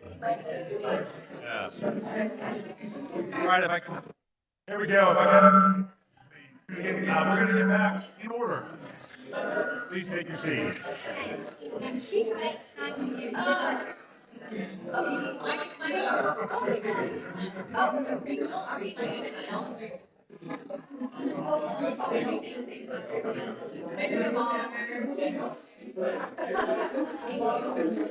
Right.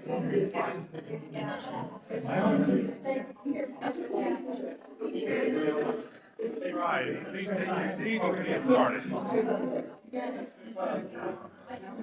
I think we're moving in the right direction. All right, so next up, we're gonna continue the meeting. Next up, we have Linda, I'm gonna butcher this one, I'm sorry in advance. It's all right. Yeah, she knows who she is.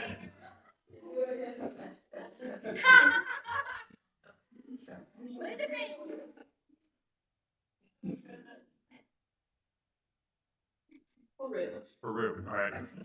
He did a lot better way, easier way to spell that. I know, but it's French. The floor is yours. I'm a registered nurse, 44 years. I have 3 grandchildren. Their ages 7, 2 of them are 7, and then I have a 10-year-old. I teach the 3 to 5-year-olds in church, and of course, I use the Bible.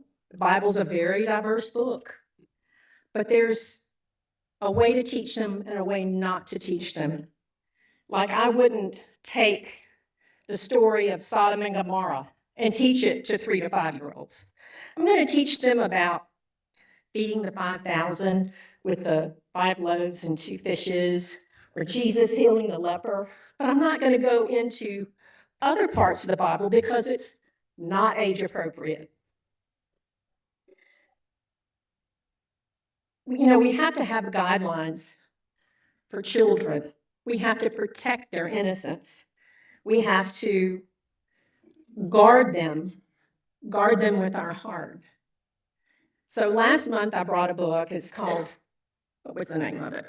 Understanding Teddy. And Teddy was about a teddy bear that decided he wanted to be a girl teddy bear instead of a boy teddy bear. And that was in the 2 to 5-year-olds, which really bothered me. Finding that book in the library in Mobile there. And I said, well, children don't understand about sex at that time. They're just beginning to learn their colors and learn their ABCs and, you know, about their parents. So we need to look at it in general, that we need to understand children and protect them. And that's why we need these guidelines approved for the library so that we can protect them. Thank you.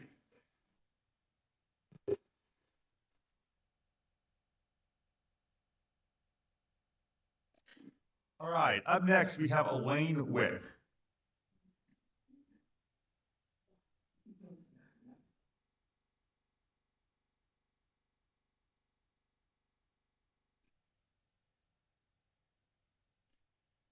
Good morning. I grew up in Montgomery, and I attended high school at Lanier, just up the road. We were the Sidney Lanier Poets. And on the way home from school, my friend and I frequently stopped at the Montgomery Public Library. And those were the trips that introduced me to works by the Bronte sisters, Mark Twain, Charles Dickens, many, many other classics. These classics were all shelved in what this policy is calling the adult section of the library. Our parents were at work, and under these rules, we would not have been able to read the classics, challenging reading that prepared me for the even more challenging reading assignments I faced when I got to the University of Alabama. And keeping children away from adult literature, especially the classics, is my greatest concern about this bill and this policy and the intellectual damage it will do to them and their futures and the future of our state. I'll mention that if 16-year-old me had wanted to read about sexuality, I wouldn't have checked out a book. I would have read it at the library. So that provision, I don't even think could do what it's intended to do. Kids are going to find the information they think they need, regardless. I also believe this is a local control issue because every community in our beautiful state is unique, and community standards do vary around the state. The language in this policy is too vague to be enforced. It expects librarians to decide whether a material positively depicts a topic, and that in itself is a subjective judgment. Librarians will be drawn into lengthy discussions of what is and is not a positive depiction. All right, up next, we have Cheryl Corbo.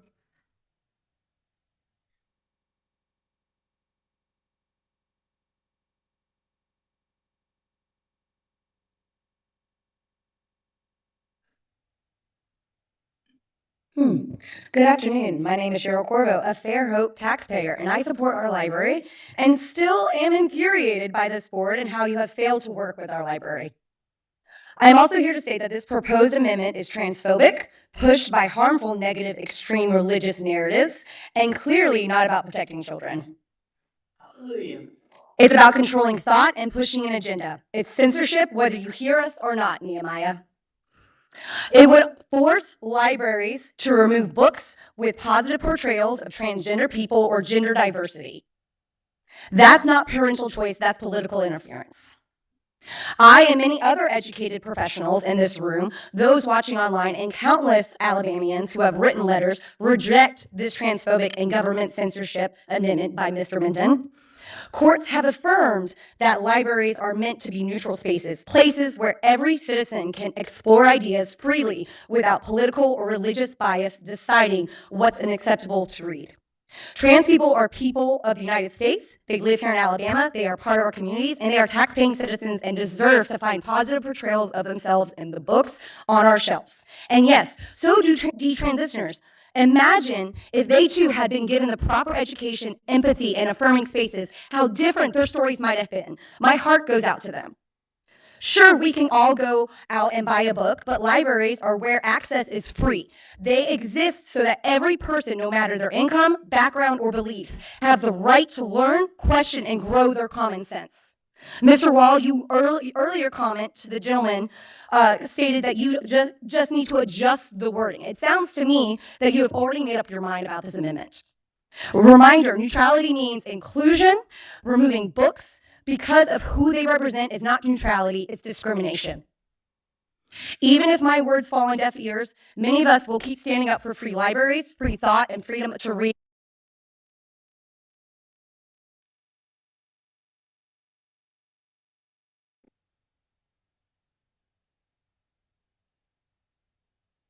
All right, up next, we have Wayne Dozier.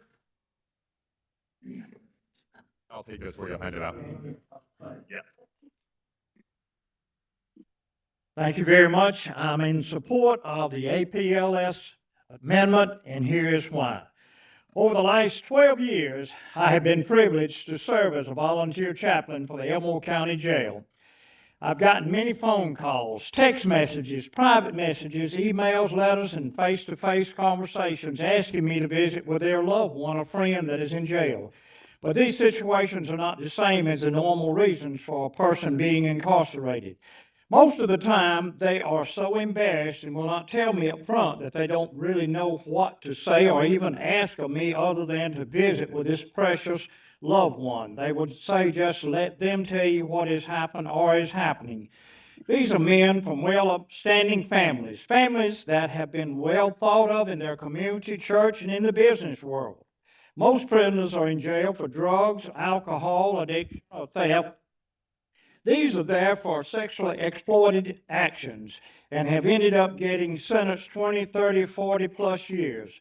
Research from Barna and Covenant Eyes, a national content filtering company, recently showed that 68% of church-going men and over 50% of pastors view sexually explicit material on a regular basis, and 44% of all women view sexually explicit materials regularly. I'm 83 years of age. When I was about 11 or 12 years of age, I was introduced to a Playboy magazine. I cannot begin to tell you of all the struggles that I've experienced by engaging these pictures and thoughts into my mind over the years. Thankfully, I later got saved and became a Christian. I've had the Bible, God's Word, to engraft into my mind and heart and prayer. I also had an accountability partner. I'm asking you today to please not allow any funding to our public library system that provides children's books with sexually explicit contents on their shelves in the state of Alabama.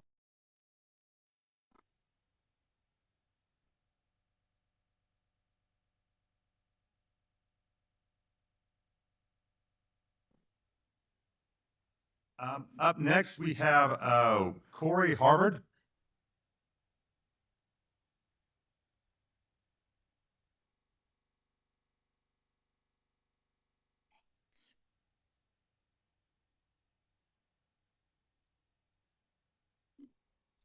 Good afternoon. Afternoon. My name is Corey Harvard, and I'm coming here all the way from Mobile, Alabama on my birthday of all days. Birthday. Thank you. I grew up in a little town on the Gulf Coast called Grand Bay. In middle school, they called me Preacher Boy because I carried my Bible everywhere.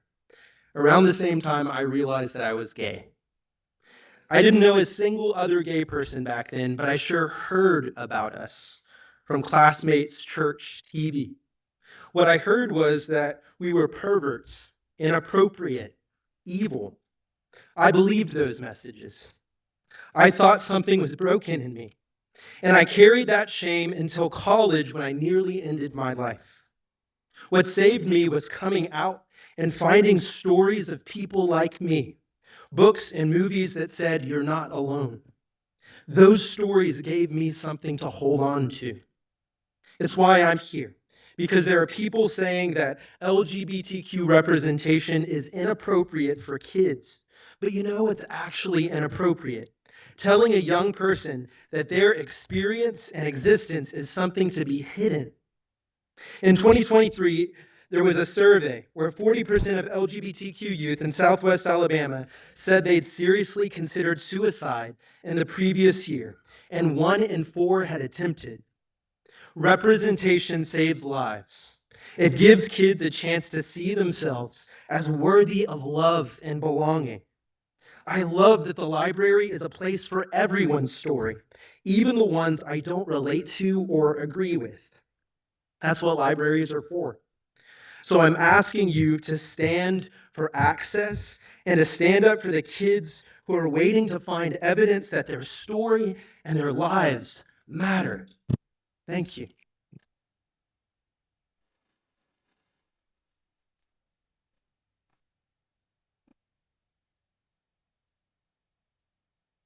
All right, next we have Christine Ross, or Christine Jones Ross.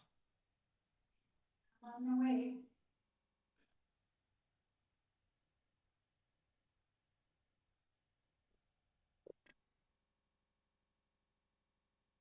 Yes, my name is Christine Ross from Prattville, Alabama. Please, please adopt the amendment protecting minors from sexually explicit and toxic gender agenda books. The family must be protected from everything that wants to destroy it. It is the fabric of our nation. A child cannot unsee those images, and the opposition knows this. If not here, they know it here. It's all about grooming children for a gay and immoral lifestyle that destroys the very fabric of our nation. It is a mockery of God Himself that clearly made male and female from conception. As a state, our public libraries cannot allow total inappropriate, sexually explicit, and dangerous gender indoctrination available to our children. Both myself and my husband, who couldn't be here this morning, want you to know you must protect our children. You must protect them. Thank you.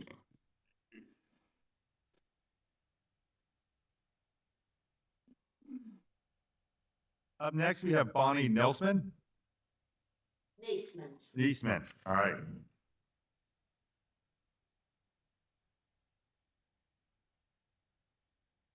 Hello. I grew up in Prattville and I now live in Huntsville. I'm an educator. I do not advocate for burning or banning books. I am an educator. I know the importance of keeping children safe and emotionally healthy. I'm an educator and a gatekeeper. In August, I was in the main library in Huntsville. I was with my 5-year-old granddaughter. She's this tall. She wanted to check out a book in the children's section that had the rainbow flag on the front cover.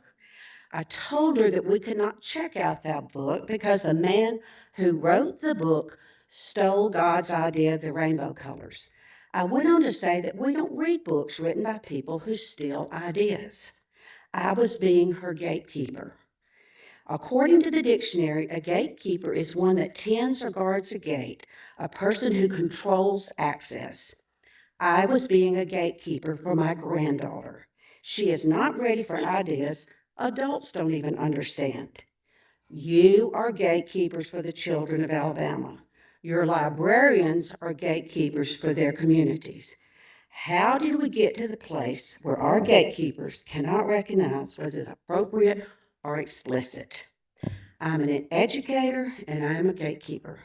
I am here to advocate for the children of Alabama who don't have an adult in their lives to help them choose an age-appropriate book. I don't want to ban books or burn books. I do ask that they be shelved in the appropriate places.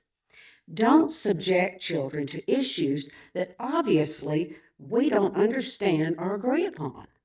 Jesus said, "Woe to the world because of the things that cause people to stumble.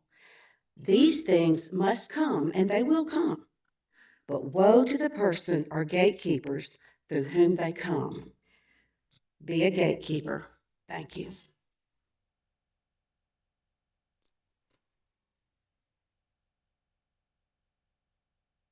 Up next, we have Paul Brasher.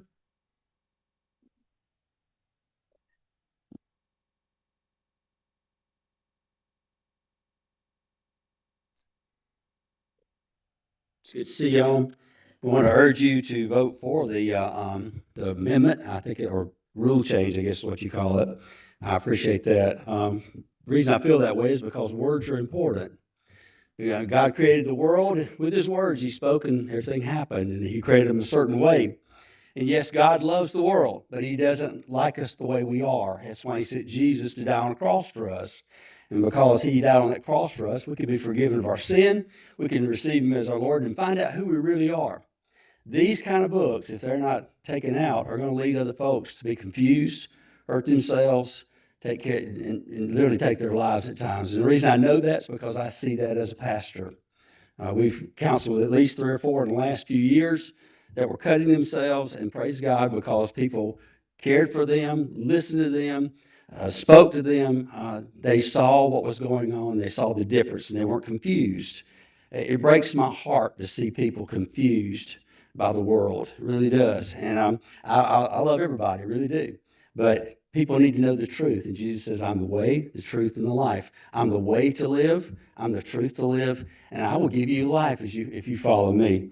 And I just want to share that with you. I just want to say, hey, thank you for what you do. I pray that you will go with this rule change. And I pray that many lives will be spared and many young folks will be not confused anymore. Thank you.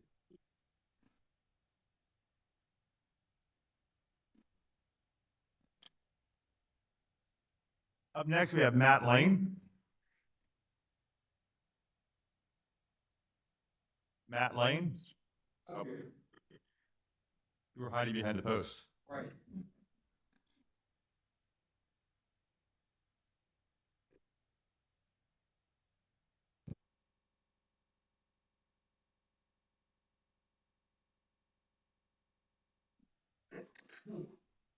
As a library professional with over 20 years of service and an MLIS from the University of Alabama, Roll Tide, I speak today in strong opposition to the proposed amendments to Rule 520-2-2-.03. This unelected board of big government bureaucrats once again distinguishes itself by injecting extremist ideology into an agency that has long been apolitical and service-oriented. With these proposed changes, this board is crossing a constitutional line. The First Amendment expressly forbids viewpoint discrimination. The Supreme Court has made clear that the government cannot suppress ideas simply because some find them offensive or disagreeable. These changes do not protect children, they police ideas. And let's be honest, this board doesn't care about process or precedent. They care about controlling information, what you and your family are allowed to read, learn, and imagine. They will move forward regardless of the financial, emotional, or educational cost to Alabama taxpayers. So I want to speak directly to the families and individuals this board's wrong-headed policies will harm. To our transgender sisters and brothers, sons and daughters, and dear friends, to all members of the LGBTQIA+ community, we see you. Your voices and your stories are precious and essential. You have every right to find your stories told, shared, and represented on the shelves of the Alabama libraries your tax dollars fund. We as librarians will continue to fight for your First Amendment right to read freely and for libraries to remain safe.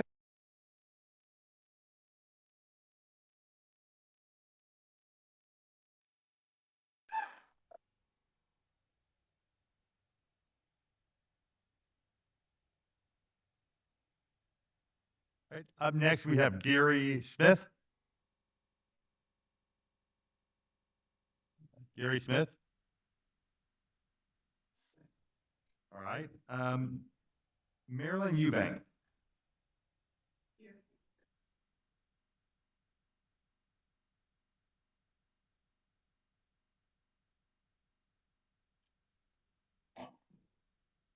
Good morning.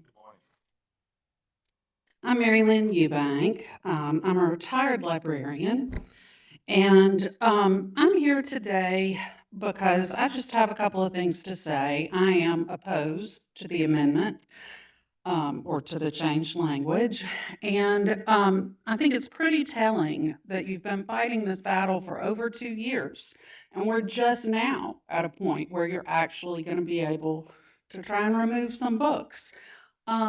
That's because you've really underestimated Alabama librarians and library supporters and what matters to them.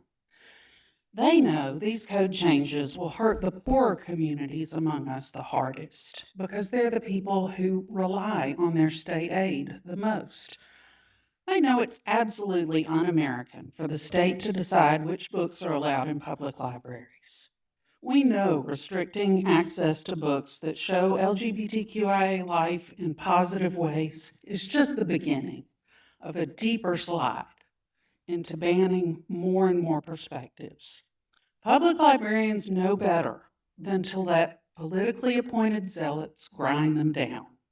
Librarians routinely assist the most ungrateful and difficult among us, if you've ever spent time in a public library. You may pass this change, but librarians are going to keep putting the right books in the right hands because we know that reading is indeed a gateway drug. It's a gateway drug to empathy, critical thinking, and cognitive flexibility. Thank you.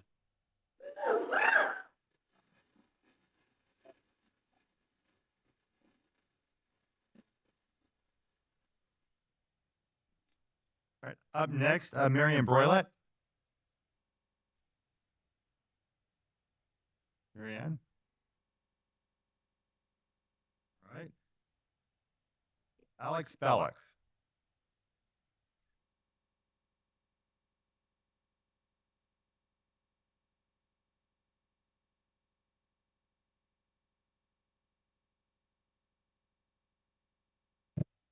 Hello. Hello. My name is Alexis Ballock. I'm a healthcare worker from Huntsville, Alabama. I'm here to speak against the code changes. I grew up an eldest child of a pastor. My home was deeply traditional, and I was a model child. Topics such as sexuality and gender were rarely spoken of and not spoken of positively. At a young age, maybe 9 or 10, I started feeling that my body was not my own. I experimented with different clothing in secret. I knew nothing about what a transgender person was, but I still felt these ways. It wasn't until many years later that I opened a book and learned words to describe these feelings. My sheltered upbringing did not prevent me from being transgender. It caused me pain and confusion. not the other way around. I have been taking hormone therapy for 5 years. I am healthier and happier than I've ever been. God made me this way, and I'm blessed to be a transgender person. Thank you.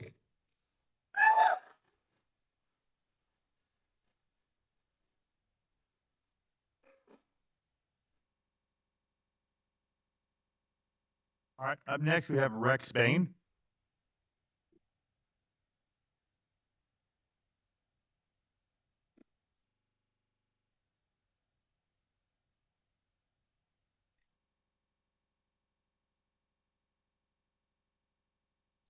Good afternoon. My name is Rex Bain. I'm a public library director who's opposed to the proposed code changes before this board. These changes would weaken the foundation of Alabama's public library system, which is local control. Local library boards appointed by local governments exist so each community can decide what best serves its residents. When statewide rules replace local judgment, the trust between libraries and their communities is lost. The APLS board supports libraries, but is not their governing body. Using limited state dollars to pressure libraries into compliance erodes public confidence. Families already guide their own children's reading choices. What they cannot do, and what the state should not do, is decide what other families may access. Those decisions belong with local boards that know their patrons and serve them responsibly. I also encourage the board to amend section 520-2-2.03, subsection 2.k, to lower the minimum age for a library card without parental permission from 18 to 16. Alabama already trusts 16-year-olds to drive, work, and take responsibility for their choices. They can also be trusted to choose what they read. Please protect local control, preserve intellectual freedom, and reject these proposed changes. Thank you.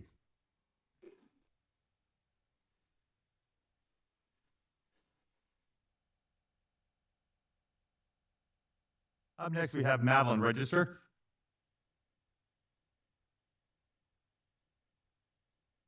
Madeline. All right. Amanda Melcher.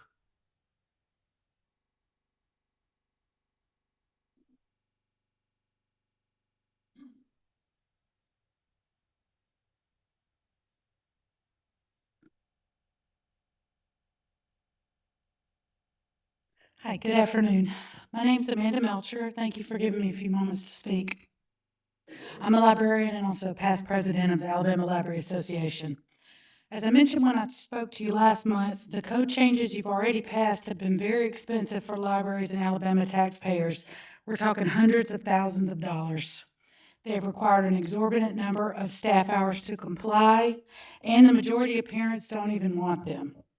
For more detailed information, please see the survey summary that I bought from the Alabama Library Association, and I'll give everyone a copy. Today, I urge you to reject the proposed amendments to the APLS administrative code that would lead to continuing waste of Alabama taxpayer money and further censorship. A book that mentions a character's gender, identity, or sexual orientation is not sexually explicit. Identity is not ideology. Compliance diverts resources from the very programs that our Alabama families depend on, such as story time, summer reading, job assistance, and digital literacy. These changes are biased, unnecessary, and politically motivated. Most importantly, they're harmful to Alabama families. They would strip away parents' rights to decide what is best for their own children. I beseech you, please keep partisan politics out of our libraries. Trans people are your family, they're your neighbors, and they're your friends. Please let libraries do what we've always done, serve every person, every family, and every community in Alabama. Thank you.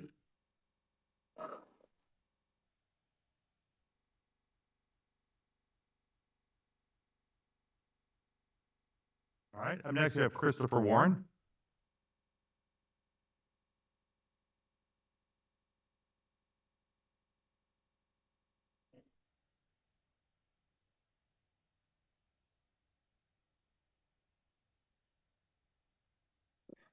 Good afternoon. My name is Chris Warren. I'm the director of the Dothan-Houston County Library System, and I'm here today to speak in opposition to the proposed code changes. Every day, the incredible employees of our libraries work hard and do their best to serve our entire communities. Not just the majority of our patrons, but everyone. People of various ages, genders, family structures, sexual orientations, political affiliations, and faiths, as well as people with lived experiences that may or may not be like our own. This is all part of the DNA of our profession. And this is especially true when we think about our family, friends, and neighbors who may be marginalized or vulnerable on account of who they are, the least of these, so to speak. So for many of us, the current conversation hits a nerve. That said, I would ask you to imagine if the shoe was on the other foot. In other words, what if we were here today talking about code changes that would deem any material that positively depicts Christianity, capitalism, or heterosexual marriage as inappropriate for children? If this were the case, I can assure you that librarians would fight just as aggressively in opposition. So all this is to say that librarians don't have a political or social agenda, and our efforts to oppose these code changes and to build diverse collections should not be confused with one. What many of us are arguing for today is good public librarianship in service to the awesome and diverse communities that we get to serve. At the same time, if that example above does not give you pause, then I would hope you have the self-awareness to realize that the proposed code changes are simply a bad faith effort to restrict access to viewpoints with which you disagree and information and ideas that make you uncomfortable. However you frame it, this is censorship. I hope that the APLS Executive Board will have the decency and good sense to reject these proposed code changes.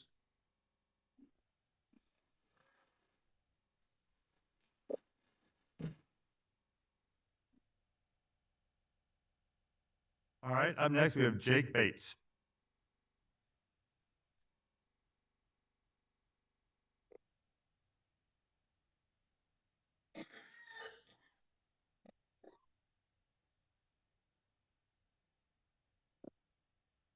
Thank you for allowing me to speak today. Since I'm towards the end, let's summarize the concerns that people have already stated. As a legal expert has already stated, you are crossing a constitutional line. The proposed code changes are clearly discriminatory, waste taxpayer dollars, and will open up lawsuits and fixes no problems. It violates the APLS's own mandates. It violates the First Amendment. This is book banning, plain and simple. But John Wall already knows this. However, John Wall is a politician and an opportunist. He has proven time and time again he could care less about this effects it will have on libraries. From day one, his primary goal has been to use controversy to build notoriety for himself so he can campaign for lieutenant governor. John Wall, the politician, thinks that he can use his position to force his own views on everyone else. I ask the board to make the only reasonable decision. Please do not choose to put us on a slippery slope to continue to censor books on the whims of the loudest and most ignorant. This will not stop at queer books. What is to stop them from banning book displays for Black History Month and Hispanic History Month? Where does it end?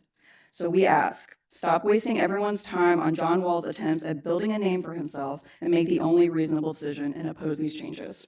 Thank you.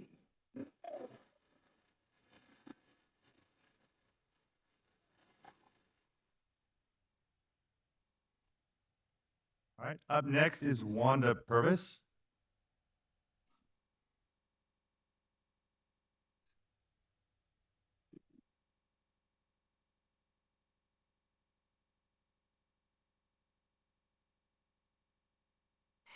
Good afternoon. I'm number 64. So when I found that out, I was like, wow, 64. Okay.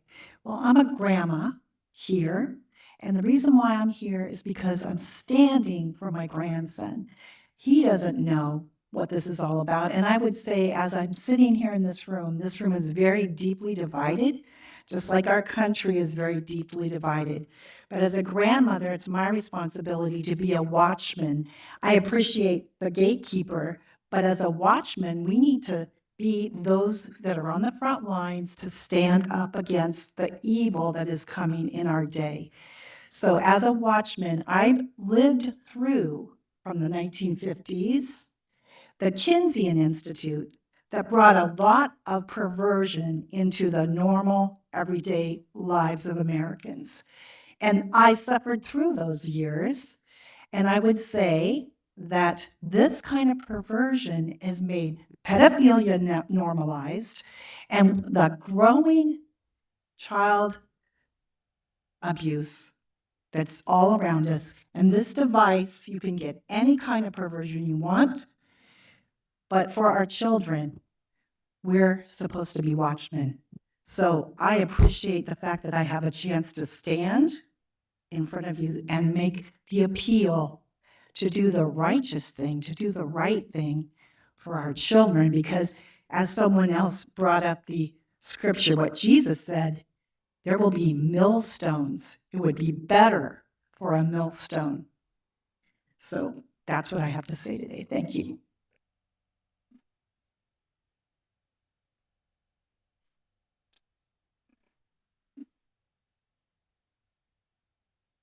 Up next, we have Amber Fry.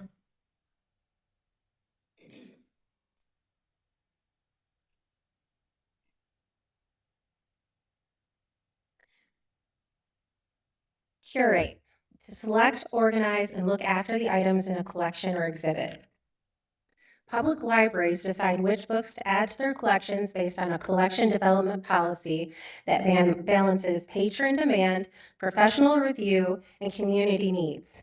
Librarians consider a book's merit, popularity, cost, and relevance, while also looking at factors like author reputation, critical acclaim, and how the book aligns with the library's budget. By doing a quick Google search, I discovered there are several factors to curating a library's collection in the library.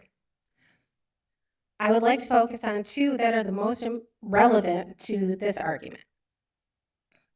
I have heard the opposition say that librarians discriminate every day by choosing which books to add to their collections and which ones to eliminate, but that's not true.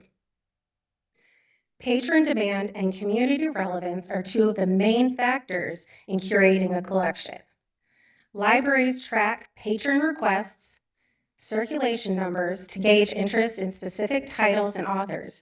The collection aims to reflect the community's needs, interests, and demographics, including diversity of perspectives. Weeding in the library is a process of removing outdated, inaccurate, or no longer useful materials. The weeding process is not a tool for you to demand the discrimination against a book of human beings that you don't like. The argument that libraries discriminate every day with their collection development is disingenuous at best. Libraries cater to the demands and needs of their community. They offer a wide range of varying perspectives for every age.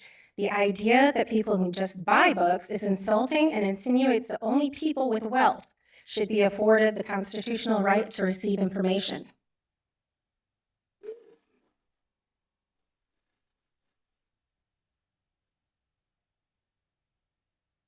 Up next is Carrie Hill.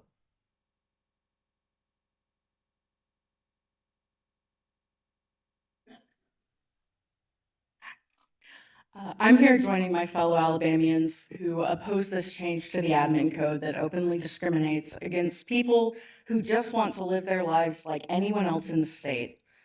Our country was founded on the principle that it's okay for me to not believe what you do, just like it's okay for you to not believe like me.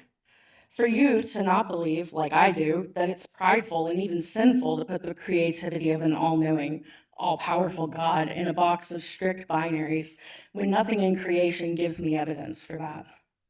Did you ever consider that censoring these books violates our religious freedoms? Probably not. I've heard people reducing our existence to nothing but sex all morning. It's like me saying I don't want representation of heterosexual relationships in libraries because it sexualizes children. I mean, after all, when books show families with a hetero couple and kids, we all know as adults that implies they had sex. But it's offensive to reduce a family to that, right? Because we know that loving relationships are more than sex. It seems like some people in this room can't conceive of relationships and identities that look different than their own. And if that describes you, perhaps you should read a book about it. Because books and the stories they tell stand in for people. They represent the lived experiences of those we may otherwise know nothing about. To say that it's wrong for books about a group of people you don't like to exist on the shelves of your public library is tantamount to saying that we shouldn't exist in your town. But queer people do exist, and we've always existed. As German author Christian Hein wrote, where they have burned books, they will end in burning human beings. I urge the board to think hard about where they lead our public libraries and to not take this dangerous step in restricting trans and queer people from openly existing in our state.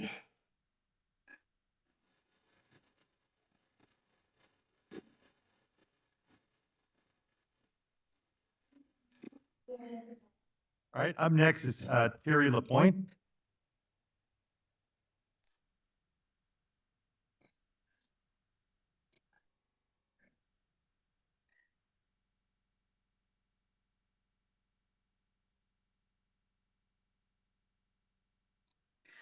I am Terry Lapointe, and I'm here to support these policies and these changes to the policy code.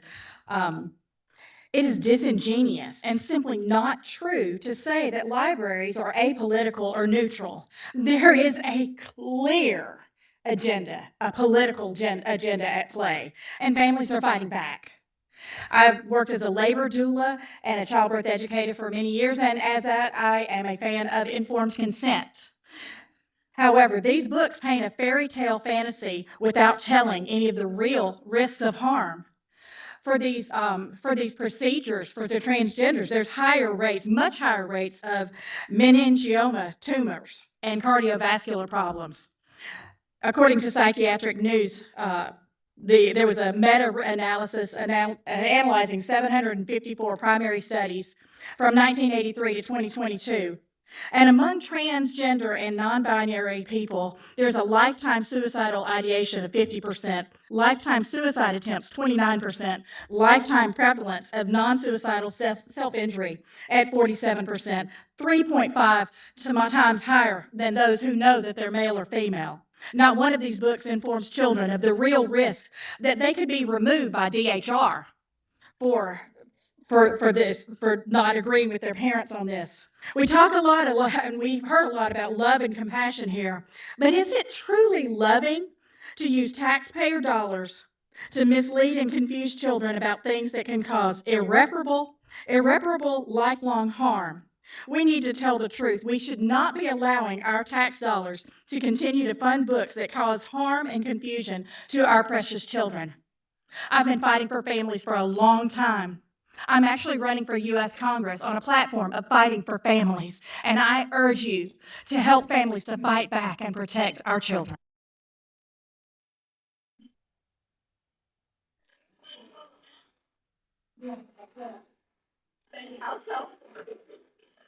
Up next, we have Amber Ward.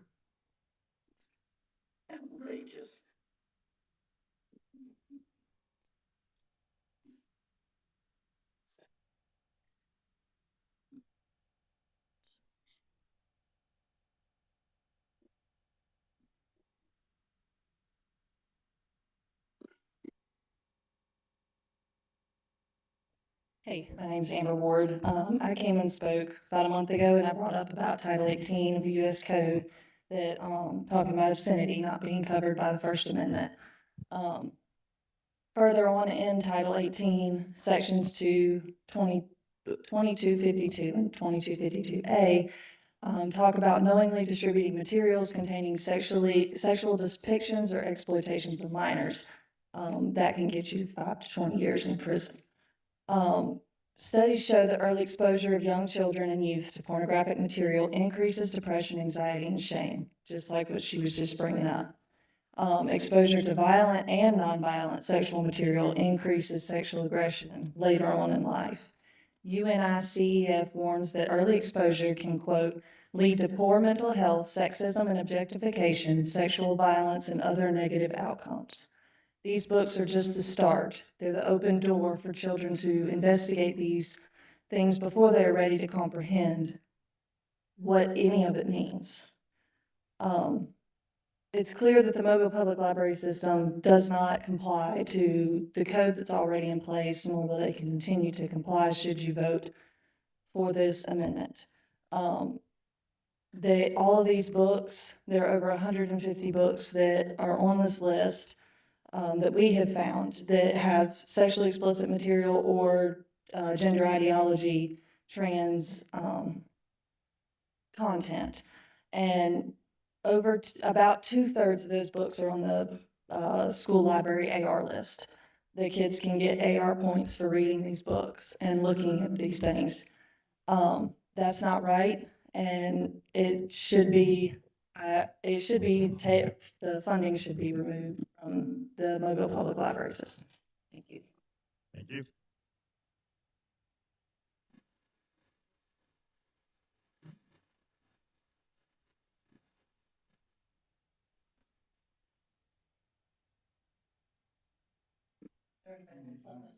All right, we're going to go over the names in case anyone came in late that we missed earlier. The first is Veronica Valley. Okay. Greg Davis. Chuck Shirley. Here.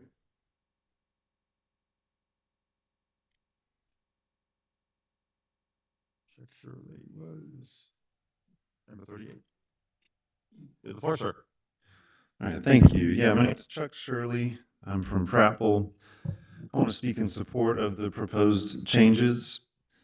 If we're going to have libraries, they should exist for the good of the communities they serve. Providing good literature to the public has the potential to produce a more literate and educated society. Providing the wrong kind of literature, especially to children, will do the opposite. It will produce a society who fancies itself to be educated because it can decode words on a page. But literacy is much more than this. What you read matters, especially in childhood, because what you read influences who you become. Therefore, our libraries should see it as their mission to promote the reading of good literature to children. We must find the books that promote truth, goodness, and beauty, and make them available for our communities.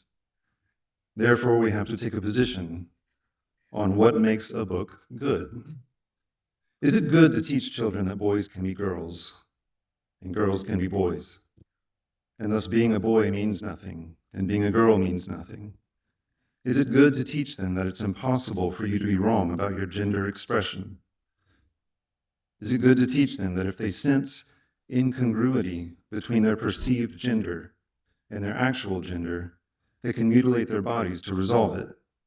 Is it good to teach children that marriage is not between one man and one woman, but simply between two consenting parties? Perhaps you hear these questions and think, who is to judge? Whose idea of the good should we go with? The answer is that we should go with the one that makes the most sense. We can't observe the disagreement and conclude that no one is right. Just because people disagree on a matter doesn't mean they're both wrong. This is common sense. Thank you.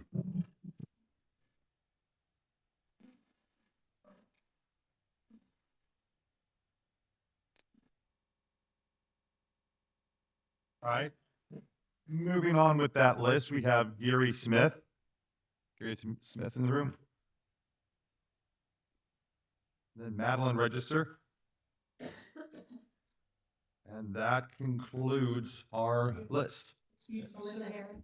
What's that? Melissa Herron. Oh, that's right. That was one of the ones we worked out. Melissa Hara, yes, you have the floor if you'd like to come and speak. Also, Elizabeth Mark. Did she submit an email? Yes, I did. Okay. If you come over, tell them, would you take care of her and check? And you have the floor. Hello, everyone. My name is Melissa Hara. I work as a family advocate, and I work with families when dealing with difficulties with DHR. One of the many things that as a parent we have to do, we have to protect our children. And a failure to protect is one of the biggest things that they will say in court. We have statutes in this state such as 13A 12 200.5, which says to give our children materials of harmful nature. It doesn't say whether it's sexually depicted. It doesn't say whether it's orientation based, but things that can cause mental distress in children. That is grounds to remove a child from a parent. Now, one of the other statutes that I must bring your attention to is 13A12 200.10. That is the statute that gives exemptions to libraries from this punishment. Our librarians cannot be punished for what our parents can be punished for. And I have helped many of families when dealing with children with identity crises, because you might back your children in that belief, but not all of our DHR workers, not all of our state people back these beliefs. And under Alabama statute 26-1-6, it says we have a right to designate the upbringing, education, religion, and medical of our children without governmental interference. And I believe that to not pass something that would help protect the family as a whole would only hurt the family, and that would be overreach to not pass it, because this directly could harm parents to not pass this bill. Thank you.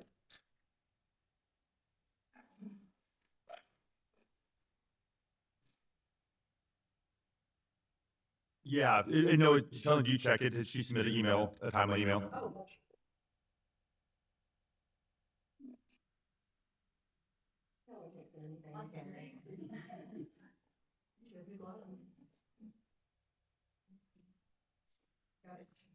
Yeah, if you'd like to come, you have 2 minutes, and don't start the clock, and please state your name for the record, and how to spell it, because I'm horrible at spelling. I apologize for being late. There was an emergency with one of our church members this morning, and so I had to help with that. My name is Elizabeth Martin. I'm a retired educator, and I'm the children's minister at Central Baptist Church in Argo, Alabama. All right, this is not about the First Amendment to me, but about the protection of children and the family. Children are our greatest treasure, and as such, they should be protected and allowed to enjoy the innocence of childhood and the freedom to develop into healthy, well-balanced adults. As responsible adults, we protect our children from the dangers of drugs, alcohol, abuse, and violence. Children are not allowed to vote, drive, join the military, own a firearm, or drink alcohol until they reach the age of majority. It is hoped by the time they reach this age that they have matured into young adults who can make beneficial choices for themselves. We don't start giving them watered-down tequila shots or limited driver's license at age 5, hoping they'll be able to handle the responsibility that goes along with that. We don't give them explicit instructions on how to become serial killers at age 8. So, there is evidence also to support that there is medical and scientific evidence to show that this leads to and encourages mental illness and breakdowns when they are exposed too early to sexual explicit material and transgender ideas. Long-term studies are still pending on final outcomes, so scientists and medical professionals can agree on the rightness of transgenderisms and the consequences of such actions. I have to ask, why then should we allow our children to be exposed to sexually explicit or transgender ideology material that leads them toward making decisions about their sexuality before they are mature enough to understand and accept all the consequences of their decisions? Children are not equipped cognitively, mentally, emotionally, physically, morally, spiritually, or psychologically to cope with exposure to deviant, harmful, often age-inappropriate, and indecent subject matters. As a Christian mother, grandmother, teacher, children's minister, and a woman,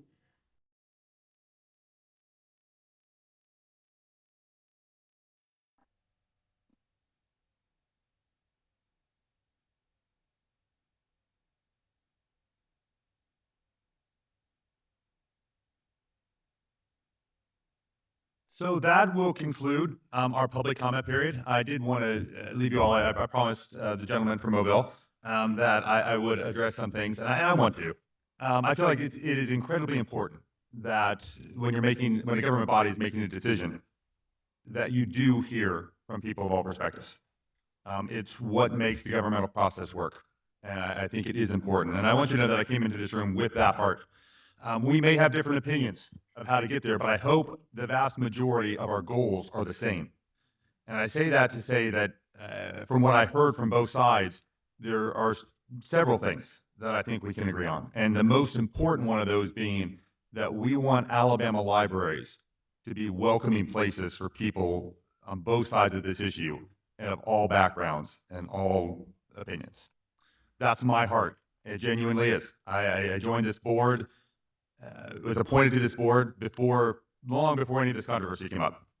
And I took this appointment because I do love libraries. They had a great impact in my life. Growing up in a rural area where we did not have a lot of stuff, we did not have technology. I'm old enough in rural Alabama that I didn't have a smartphone growing up. I didn't have technology like we have today.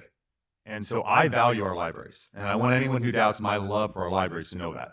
I also want to highlight that we have a duty as government officials, as this board, to listen to both sides and to weigh both sides. And at the end of the day, to make decisions that we try to address the concerns that concern citizens.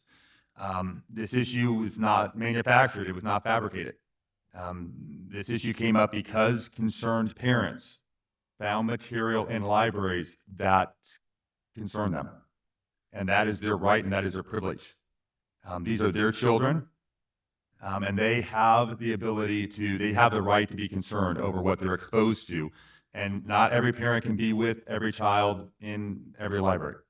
And so I speak for myself here because I don't want to speak on behalf of the entire board, although I feel like our past code change highlighted this. My goal is to put parents in charge. And I heard that from a lot of speakers on both sides of this issue. And that is my genuine heart. I want parents to make the decision because local library directors, local library boards, this board, me personally as APLS board chairman, don't know what is best for your child, but you do. And that's what we want to do, is put parents in control of this process. That really is our heart. It is my heart. I know the tiered library card system can be hard for libraries to implement. I understand that, and I want to hear from you over the coming weeks before the final wording on this is changed, because I want to address that issue if we can, to listen to the concerns of some of our libraries. That was put into the code intentionally, though, to return control and power to the parents where it deserves to be. Because what we're saying is we're going to move potentially concerning material for parents to a section where the parent has the power to decide whether their children does or does not have access to it. And it's the best we could do with a highly charged issue. And I feel like it is a common sense attempt. It is an attempt at common sense and to try to accomplish that goal that we talked about of putting parents in control of the process. So I want to thank you all for being here.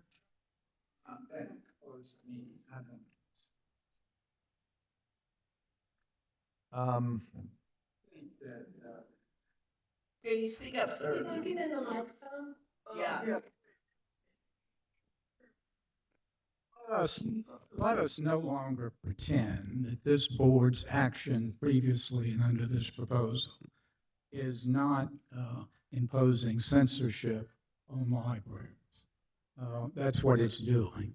It's politically motivated. It is taking away control from local libraries who are appointed by local governing bodies.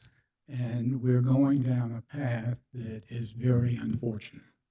We've harmed libraries tremendously by all of this controversy that never should have come to this board.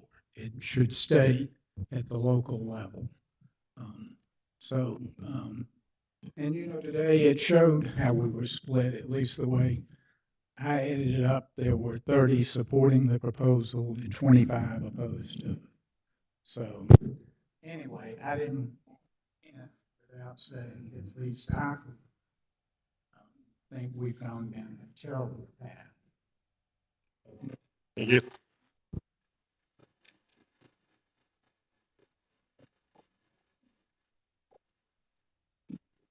And with that, I was going to finish thanking you all for coming here. Once again, I know it's been a long drive, a long a few hours as we have listened to all these comments. I want to thank each of you. I also wanted to give a report for those here, as for the board members, as well as for the press, on the final outcome of the public comment period that ends today officially. Although the written public comment last day for submission was October 14th. I want to thank our staff for working tirelessly to go through 8,478 submitted letters during, and they were able to get those processed, working long overtime at night to get this done by this board meeting. I want to thank them for their tireless efforts. I appreciate them getting it done in such a short amount of time. So the final outcome was 8,478 letters submitted. Of those, 6,782 were in support.